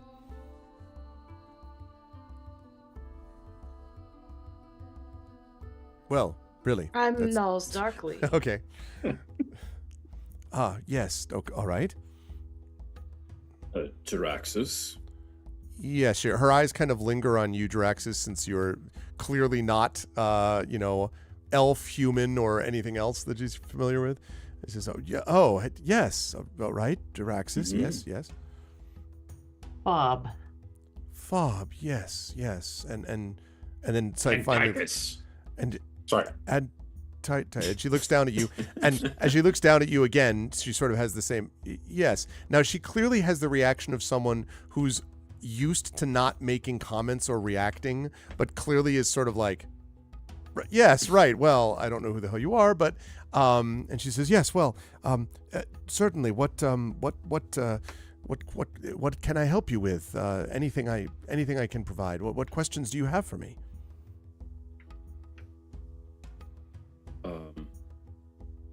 Does Mavra seem like she's going to let us ask first? Yes, Mavra seems to be sort of watching to see and kind of judging the whole encounter, presumably.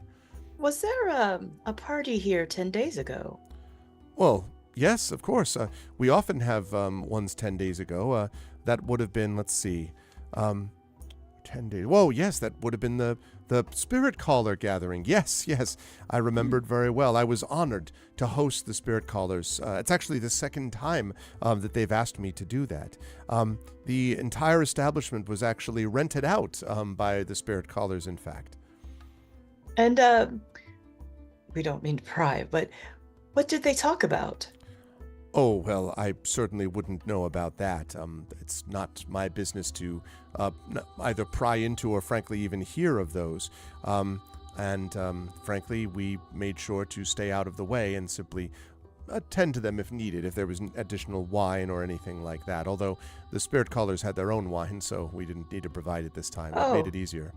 Their own wine? Yes. Do they have a specific way of making it, or how is it different from what you offer? I certainly don't know. Our wine, of course, is made in particular ways, grown through a combination of factors, fermented through the use of some of the mushrooms and fungi that you can see under the ground here. Perhaps in some of the caves you might have noticed it, but that's, of course, our vintage. Theirs was, they said, something special for, I suppose, just the rituals for these potential hopefuls for the trials. I wasn't familiar with it. They brought a case of their own special vintage. We did have some wine for guests that wish to go outside the immediate area. We always make sure to have that. But no, for the most part, they simply had their own wine there. Is there any left? No, they took it away with them when they were done with it. We, of course, have our own wine, but not the wine that was used by them.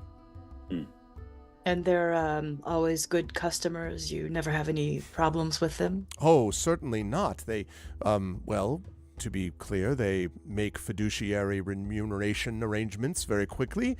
We never have difficulty receiving money from them. And beyond that, well, they, well, how to put this? They don't let themselves go. There's never any problems with someone who has perhaps grown too fond of the wine asking to swim down the canals the wrong way. You understand what I mean? And that never happens, right? No, certainly not with other customers. Well, I mean, certainly what happens at Dew Dreams stays at Dew Dreams. That's generally our approach. And do you usually see the same Spirit Callers? Well, usually, I mean, the ones who are the hopefuls are different, of course, but, well, it's usually the mentor of the one who's responsible for them. Also, usually there are people who raid from BP Gaming RPG, as it's just happened now. Thank you to BP Gaming for the raid. Thank you, everybody. 5 raiders joined. Welcome. Hello, LHawk99. Thank you, BP Gaming RPG. Good to see you. Thank you so much for the raid. Welcome to Expedition to the Mysterious Peaks. If I'm assuming you played some awesome TTRPG as well, what did you play? Thank you for joining us, and welcome to the campaign. Gaming is going well, BP. Thank you so much for joining us. How did your session go tonight? So she says, yes. So I'm sorry. What was the last question you just asked me? I got distracted. If there was anybody new to the Thanks, Drew. to the group. Also, hi, Drew. Well, no, it's usually Castles and Crusades. Oh, nice. No, it went great. That's awesome. I have heard, well, usually it's always the same one. In fact, it was Astrika who usually does it, and she was the one who did this as well. She actually paid up front the whole thing, which made it much easier for us. With Mavra's blessing, would we be able to go to the room where it happens? Oh, but she said, it's always about the room where it happens. The room where it happens. Mm-hmm. She gestures to the whole thing behind her, and she says, but it was here. In fact, in these very gardens, there was no private place. Well, there were some, I suppose, but they were all part of this mix. There were a number of them, and they were to be had in all of these tables and so on. And in fact, it's one of the things that we're preparing for now, because you see, Ostrika herself has asked for another private gathering to be held tomorrow night.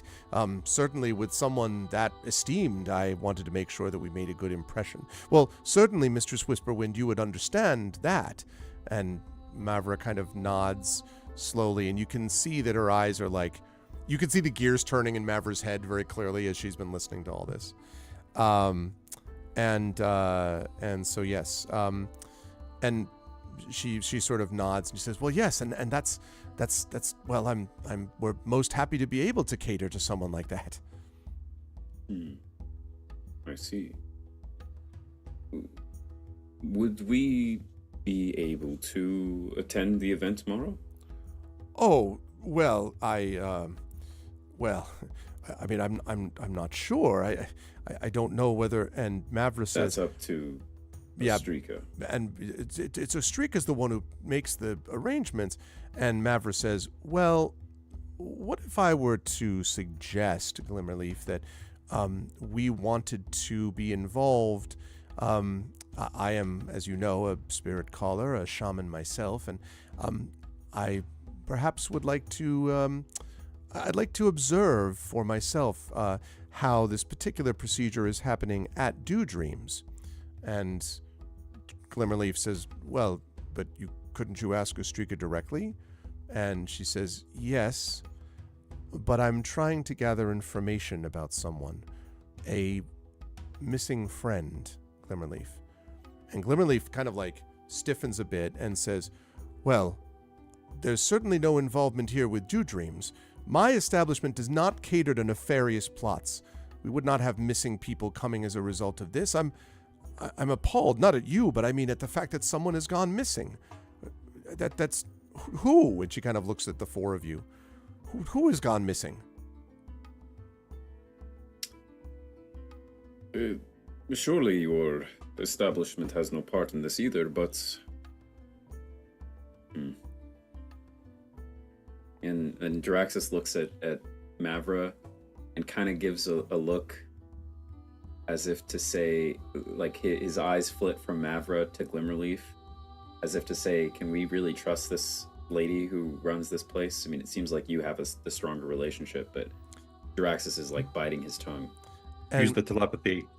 I was about to say, I keep telepathize. forgetting, gosh. Telepathize. Yeah, this is not a power that Kaz ever had. I have this image of Titus behind I going, know. telepathy. Like, you know, like something. Okay, yeah, Draxus goes,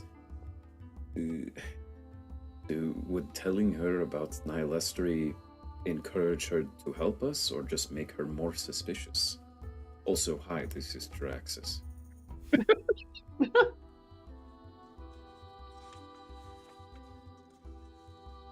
And did you say that to Mavra or to the... To Mavra. Oh, okay. So Mavra kind of like does this for a second and then kind of like looks. So when she looks at you, Jiraxis, do you do like a, like type of thing? Okay, all right. I do. So she's sort of like, and this telepathy allows, can she speak back to you She can. telepathically?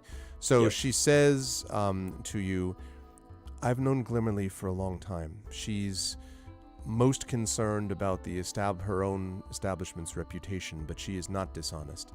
The last thing that she wants is to help someone and in some ways bring down the reputation of her place.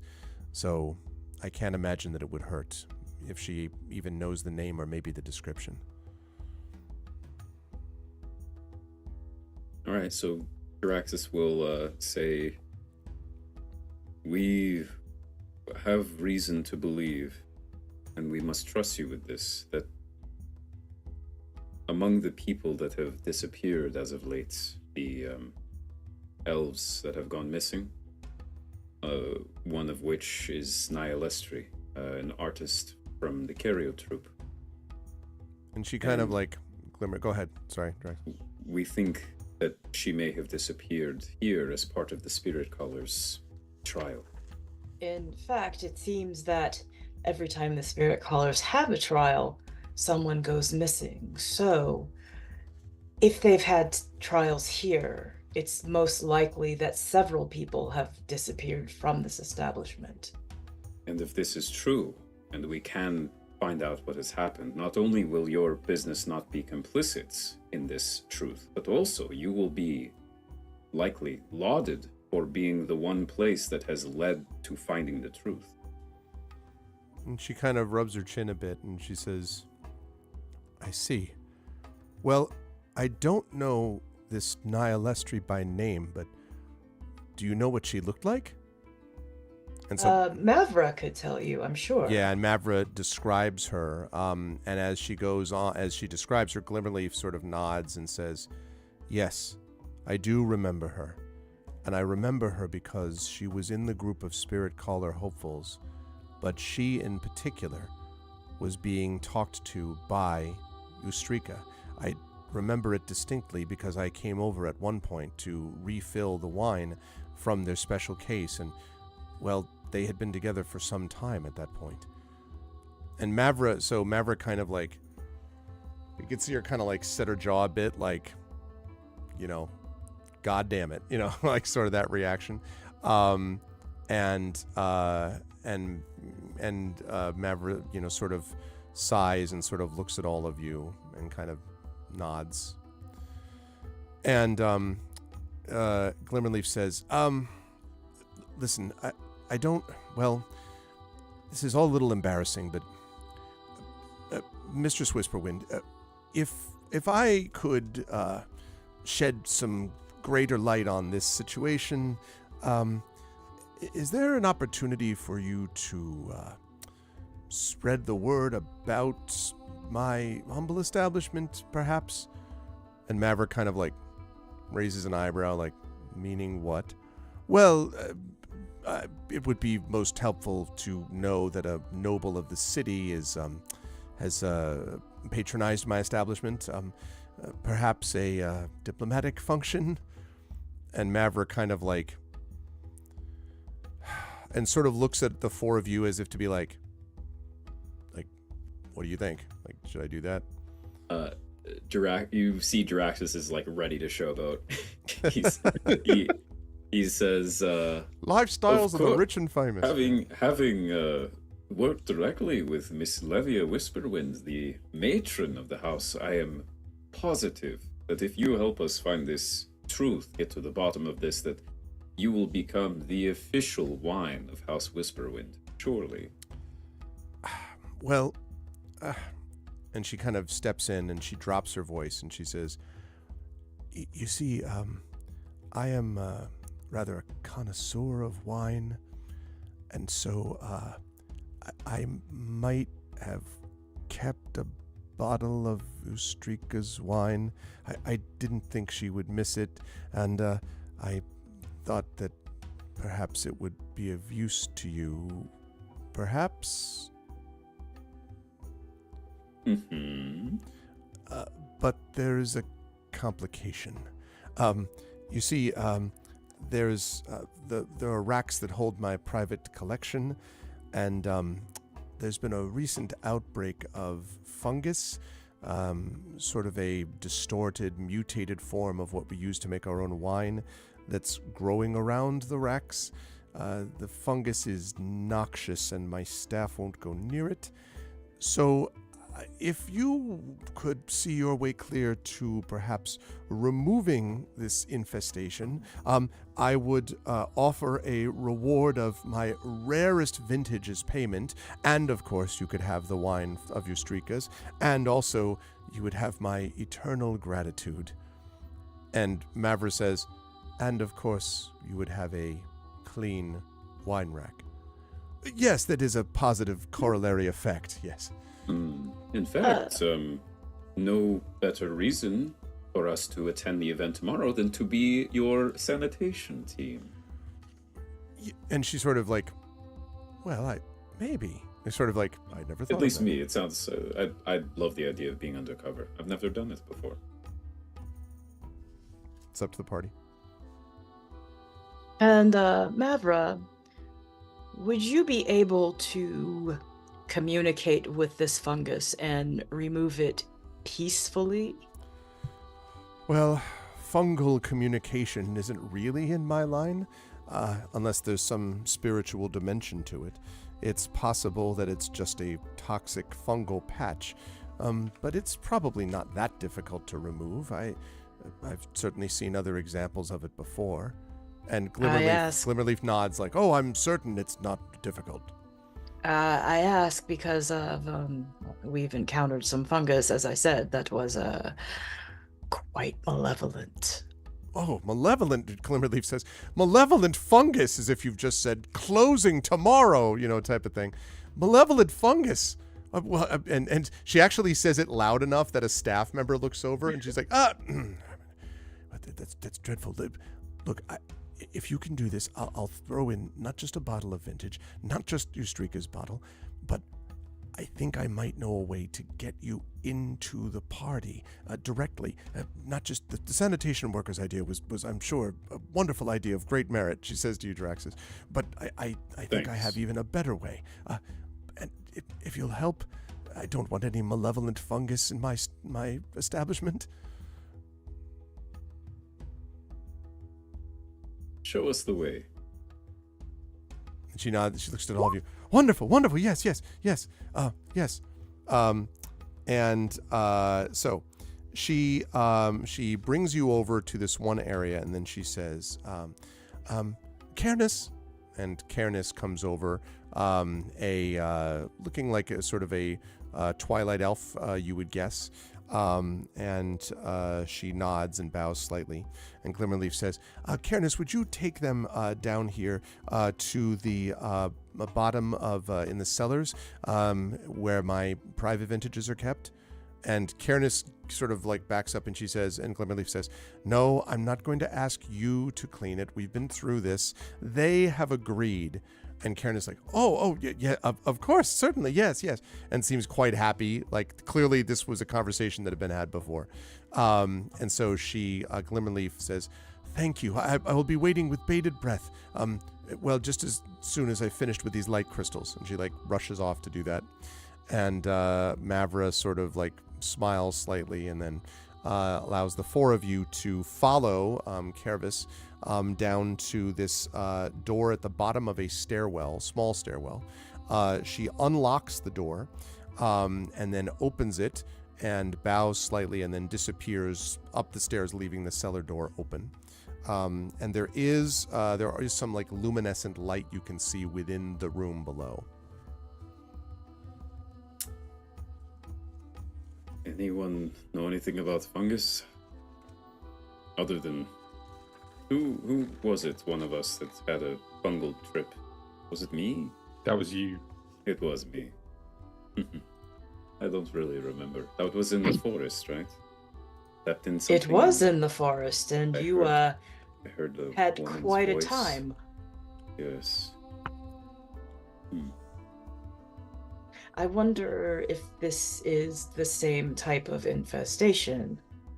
Maybe I have a resistance to it now. Well, let's not get too feisty with this. I'll gladly go first. Okay. That And is just going to follow him down. Yeah, I say loud enough that it's sort of just, I don't know, that you get the sense that I'm saying this just because I'm recording, and you know that I'm recording. I'm like, we never have fear wherever we go. And I stride down the stairs and listen through the door for any sounds.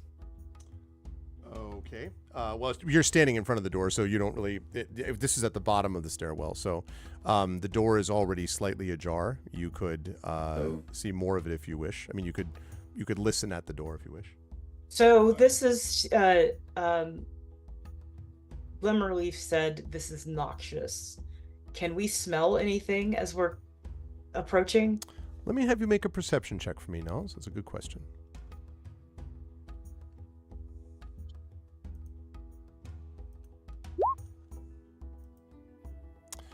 Wow, Nulls has decided not to play on perception today. Yeah. For those listening at Gosh. home, I'd say 25. There is, yes, a faint kind of odor, sort of an earthy odor might be the way to describe it. Sort of like, kind of like sort of a cross between compost, like rotting leaves and things like that. A very earthy, pungent smell as you sort of are getting just to the edge of the room, Knowles. Mavra, can you smell that? And Mavra sniffs and says, yes, it smells like some kind of, well, mold or mushroom, but I don't know anything specific that smells like that. Mold, you say, which would indicate some type of decaying. I would assume, yes, at least from my experience.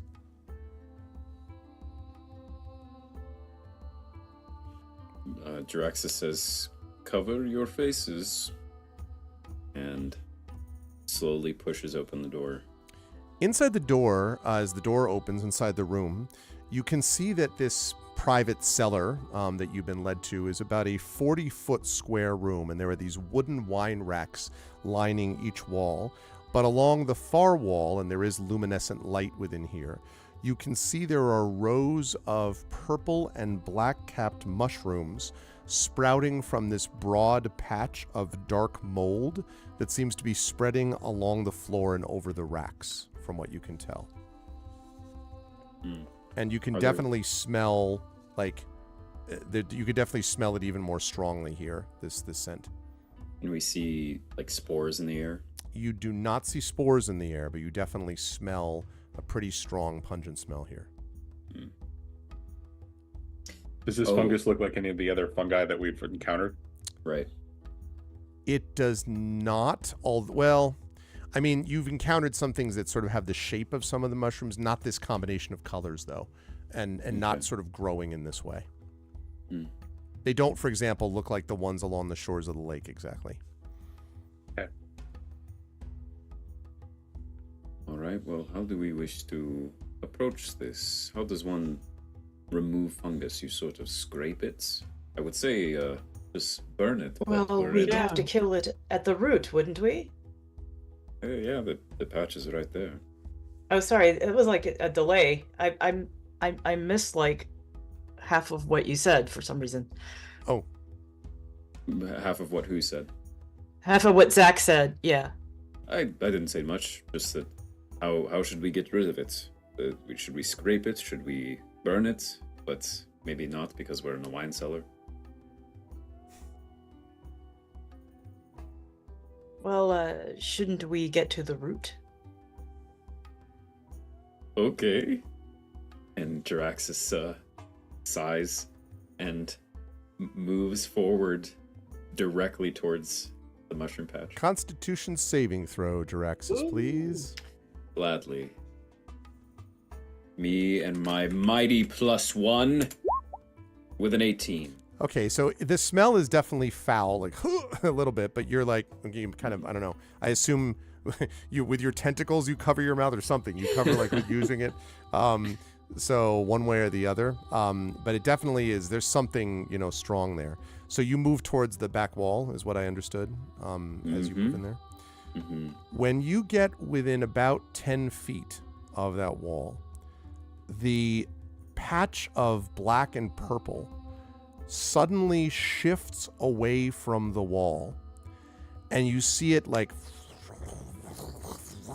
and begin to grow up from the floor until you are facing something that looks like that on stream. Oh, It looks at you and stares directly at you and then goes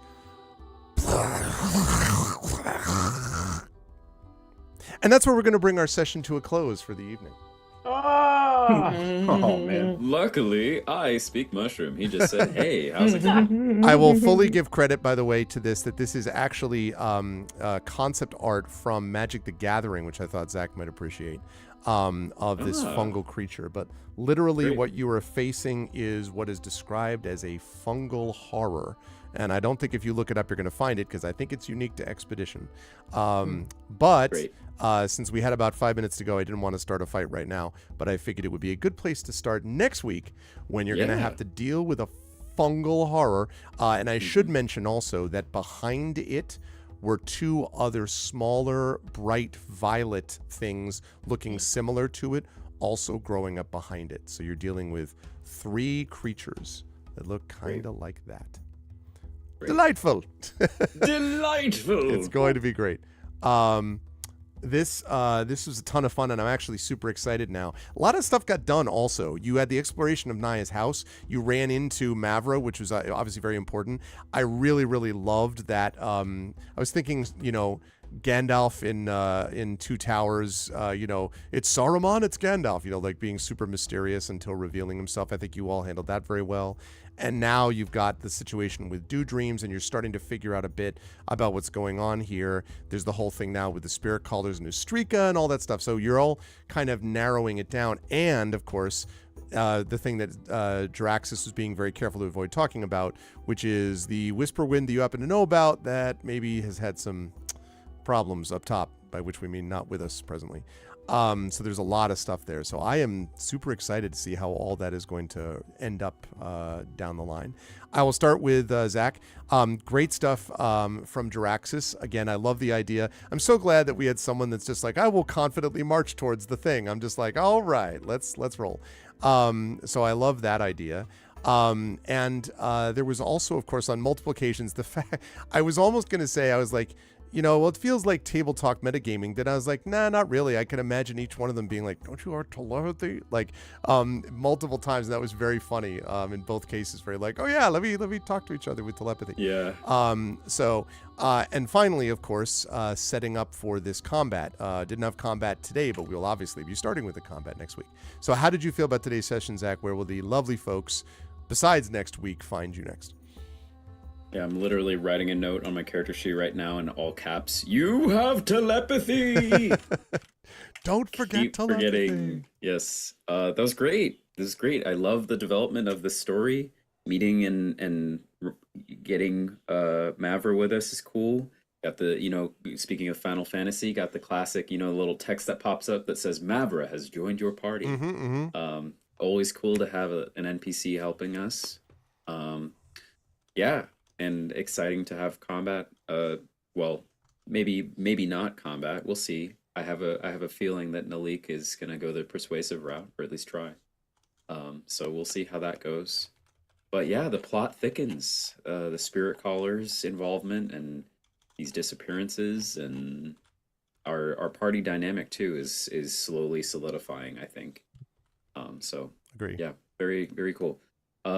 People will find me, of course, here next week for our next session. You'll also find me on what has officially started as of last Tuesday, the return and the final season of the Alien campaign on the Unmade Gaming channel. So for years now, for maybe I think 3 or 4 years, I've been on the cast for an Alien show that has been GM'd by one Little Red Dot. Awesome. And that's in the official Alien RPG for the Alien Cinematic Universe. And I play a character who started at 11 years old, a kid named Vince, and that's literally his vocation is kid. There's actually a kid class in the Alien RPG. Mm-hmm. And this then is how you know it now- hasn't been the final season yet, because he's still Right. alive, this kid. Yes, So- yeah, and now we've time skipped enough. This is our 4th season, I believe, and final. That Vince is now older than I am. We've time skipped forward, and he's Wow. in his late 20s, which tells you I'm still young-ish, guys. And yeah, so that just started last week. You honestly didn't miss too much if you wanted to watch this Tuesday night, as we start to figure out how to.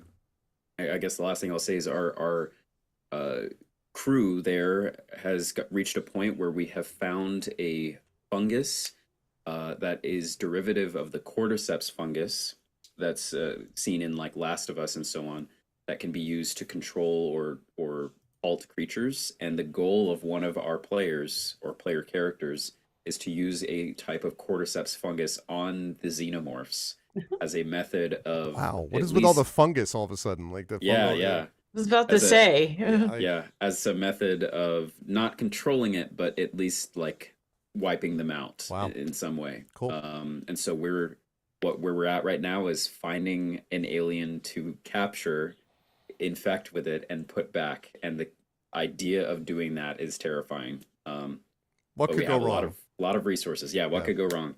So yeah, that's all you'll find for me every Thursday too, except for this coming Thursday. Unfortunately, I'm playing Divinity: Original Sin with my friend Maddie. That's been great, and our vocalist on this channel as well. Although you may not see me in April because I have the Alien show going on Tuesdays. But yeah, that's all for me at the moment. Good stuff. Always a pleasure. And don't forget, chat, because I don't think we've mentioned it on Expedition, that Gen Yes, of GMs, course. our Generation GMs show that Zach and I do about GMing with different generations of GMing is up and available right now. We've got a few long episodes up there already. We do. We've got more long episodes coming, and also short episodes are going to be, not short, but shorts from the episodes are going to Yeah. be coming up as well. So that's en route, and you will hear more of us from there. So definitely check out, thank you, Trivet, that link, and please sub to us over there if you want to hear more about GMing from the two of us. So thank you, Zach. Good stuff tonight.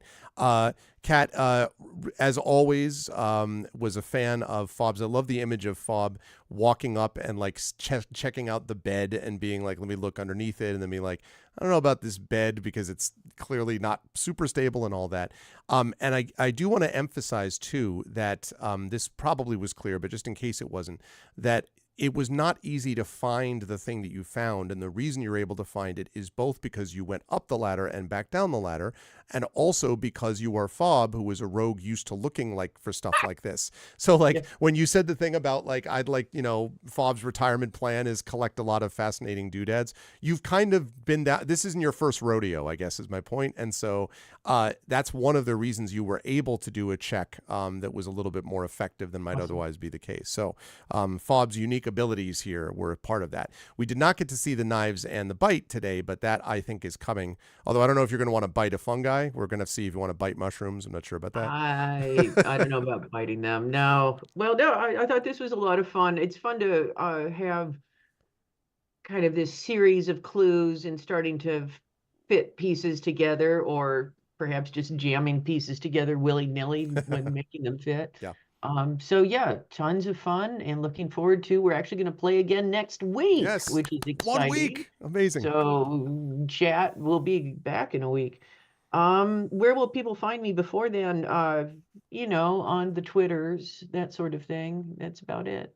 On the Twitters. Always a pleasure. And of course, you should be buying Kat's amazing books as well, and all that kind of good stuff. But thank you, Kat. Amazing work as always tonight. Also amazing work from Toya Kristen Finley.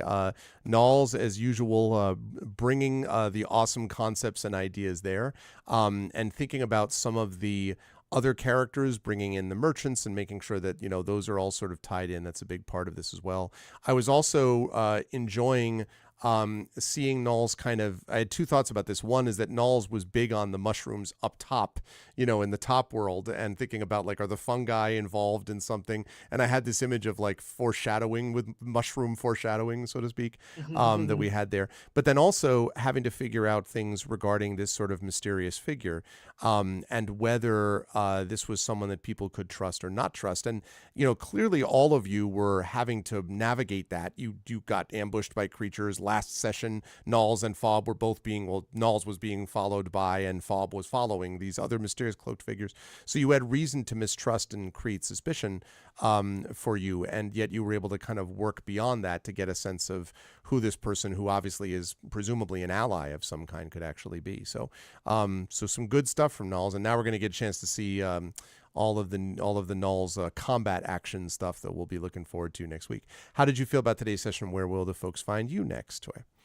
So I'm shocked because I thought we were going to have to find Mavra ourselves, and Mavra came right to us. Well, So you were you're doing was a parallel pleasant investigations. surprise. Yeah. Yeah, that was a really pleasant surprise, and a nice reveal as to why she was missing.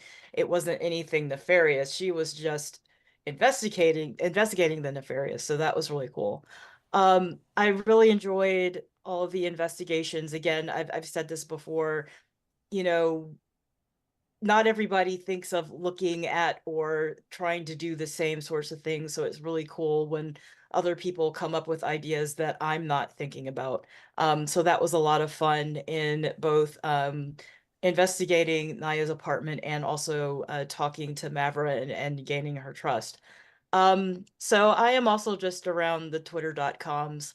I also have books on game writing and narrative design, if those things are of interest to you. And yes, as Emily says, I am also editing the 2024 Gen Con anthology. Yay, just announced. That will be a new volume coming towards you soon. Very able editor of that. I am going to be secretly and silently, because these are all blind submissions, so we're going to be submitting this stuff. So I am going to see if I can get a story through the difficult obstacle course that is the Toya's amazing editorial work. But no, it could not be in better hands. So very excited about that. And yeah, it's going to be awesome. So I am very excited to see that. But yes, great work today, Toya. And you should absolutely, I've said this before, Toya is, the first way I got to know Toya was actually at Gen Con doing panels, where I was like, this person that's on panels is always incredibly smart, thoughtful, and has great things to say every single time. So that has always been the case with Toya. So you should absolutely check things out. And now Toya will not be able to make as much fun of me because I actually have functional quarterbacks on my pro team. So that's they don't have to be great. They're just functional. I've never made fun of. You've showed me a cartoon that made fun of Kenny Pickett and his small hands. Okay, and that was not me making fun of Kenny Pickett and his small hands. That was Gridiron Heights making fun of Kenny Pickett and his small hands, which you did find and show me. For some reason, the Eagles took him on, so whatever. Yep. But yes, you have two functional quarterbacks. Congratulations. You also have a functional offensive coordinator. Yes, those are all true things, and combined with a good rest of the team. Anyway, but always a pleasure to have Toya with us. Thanks, Toya. And last but certainly not least, the amazing and awesome Johnny Pittman with Titus. Obviously a more laid back session here for Titus because of what happened in the last session. So totally understandable as to why. But Titus did have, we have sort of the preservation of those flecks of whatever they are, the colors that was asked by Knowles.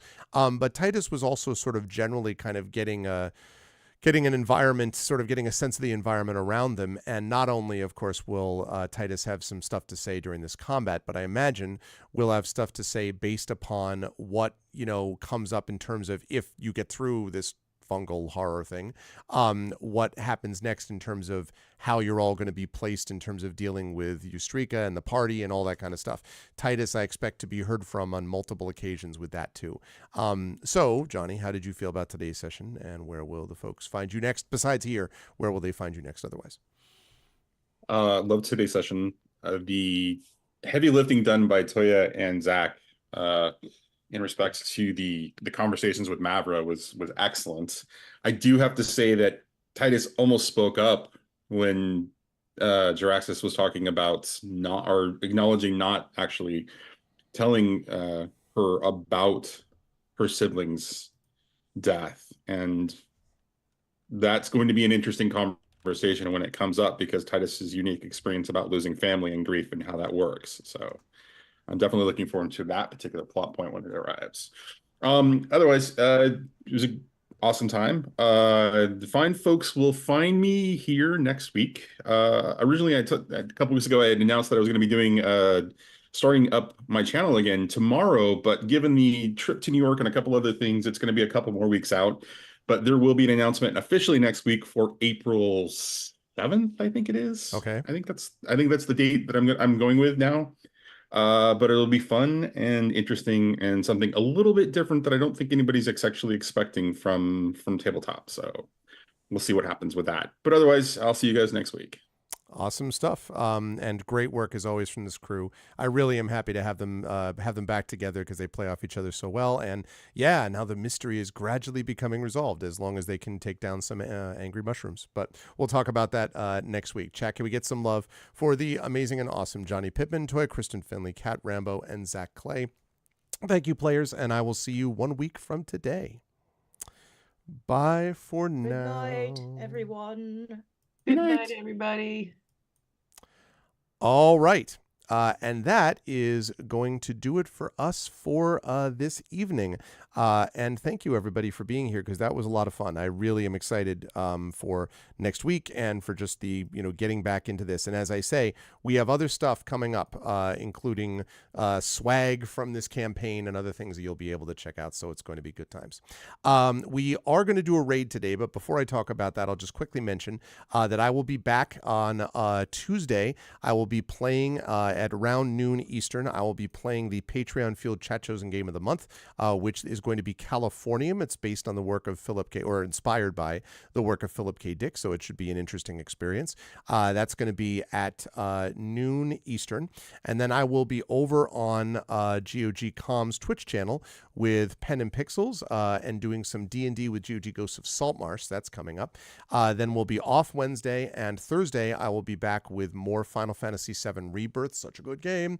And then on Saturday, 1 week from today, right back here with more Expedition from the Mysterious Peaks, which will be the final session for us for the month of March, moving us into the month of April as we move on. I can't believe that we're almost into April already of 2024. It's amazing. And by the way, April, only a month away at that point, chat, from ArvCon. So coming up sooner than you think. These things are going to be happening.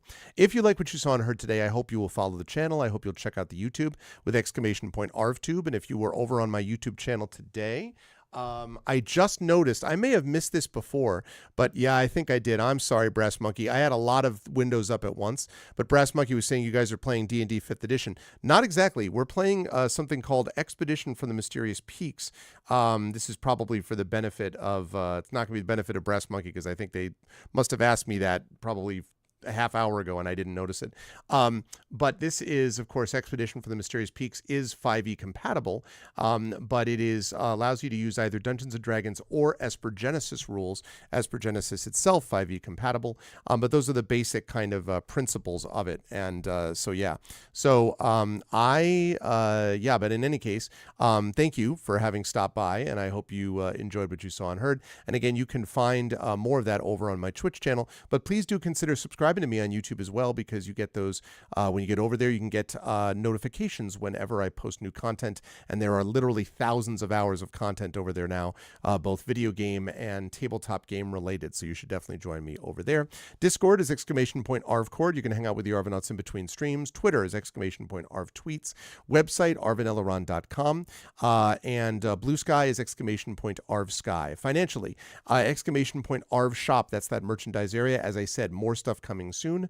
Patreon is !ArvTreon. That is that right over there. That really does make a big difference to the channel, because of it allows me to commission videos and overlays and things like that. So please do consider supporting us with that. You can get cool stuff for yourself and cool stuff for the channel, and that would be very much appreciated if you could support us over there.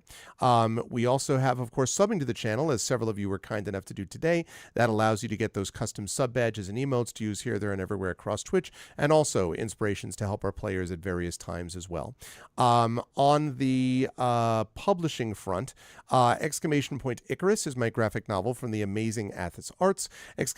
Library, that's my Tales and Tomes from the Forbidden Library. My 5e adventure and source book from Alligator Alley Entertainment, which is now almost out of print, which is good news. The edition is almost sold out. We've almost run through it completely, which I'm very glad to hear. So the company and I have been talking a little bit about next steps. I can't talk about anything specifically yet, but it's obviously good news. So please get your orders in now if you want a copy of the physical stuff, because they are going quickly. And that Alligator Alley is also involved with Greyshade. Greyshade, that is the link that will get you over to my Grey Assassin trilogy. First two books, Greyshade and Renegade, are already out from the amazing Athos Arts, both edited by the amazing Emily Bell. And that's those first two books in the Grey Assassin trilogy. Also, the audiobook of Greyshade, done by our very own Trent Sparks, that is also from Athos Arts, and that is available, that link too. You can also pre-order the tabletop role-playing game of Greyshade, which is coming at the end of the year. That is going to be coming to you from Brandon O'Brien, the awesome game designer, poet, author, role-player, game master extraordinaire, and also from Alligator Alley Entertainment, previously mentioned, who sponsors this campaign. So you can get both of those. You can pre-order that, and you can also pre-order the final book in the Grey Assassin trilogy, edited again by the amazing Emily Bell and written by yours truly. That is going to be coming out the summer of this year on schedule. So the last book of the Grey Assassin trilogy, Heretic, coming out this summer. Again, if you liked what you saw and heard, would love to hear from all of you about that, if that actually happens. And last but certainly not least, BLM, Black Lives Matter. Important to affirm and assert the significance and importance of Black lives. Help Now, the World Health Organization page on suicide prevention. Important to reach out to others when you need help, and reach out to others when they need help as well. And Ukraine, UKRAINE, to help the people of Ukraine as they fight back against an illegal and illegals in this situation in the future. We are going to do a raid today because it's not super late, and we had a decent turnout tonight. The Arvanauts have landed, followed by Twitch raid, lowercase Twitch, uppercase R, lowercase AID. Also, this one, sub raid, Arvany Hype, the Arvanauts have landed, Arvany Roar, Arvany Witch, Arvany Smog, Arvany Love, Arvany Blown, all the Arvanys, when you are brought over auto-magically to the place that we're going to be raiding in just a moment. Speaking of raids, thank you so much to the person who raided me earlier on, which was, where were we? I saw this previously. Yes, BP Gaming. That's what I thought. Thank you to the raid from BP Gaming RPG. And thank you to everyone who made this an awesome stream today. Thank you to Drew, to Emily, to Hillness, to Prince Justin, to Triffity Mats, the best mods in the business. Thank you. Thank you. Thank you so much as well to my wonderful Patreon supporters and subscribers, Drew, Emily, Hillness, Prince Justin, Triffity Mats, Cat Rambo, and JLC. And thank you so much to my wonderful viewers. Thank you to Determinologies. Thank you to Happy Bones. What's up, Determinologies? Thank you to Happy Bones, to Jagtress, to Live Suing. What's up, Live Suing? Thank you to Very Funny Dragon. Thank you to Nonstop. Thank you to Regress. Thank you to Retro Spy Gadget. That's an awesome name. And thank you to Video Store Cowboy. And special thanks today to Alligator Alley Entertainment, our sponsor for this campaign, and especially my players. Thank you again to Johnny Pittman. Thank you to Toya Kristen Finley. Thank you to Cat Rambo. And thank you to Zach Clay for being awesome. And more from those folks coming very soon. I put that thing right where I want it to go. Great. As it's coming very soon. That's it for me. Thanks, everybody. I will see you folks on Tuesday for the Patreon Field Chat Chosen Game of the Month.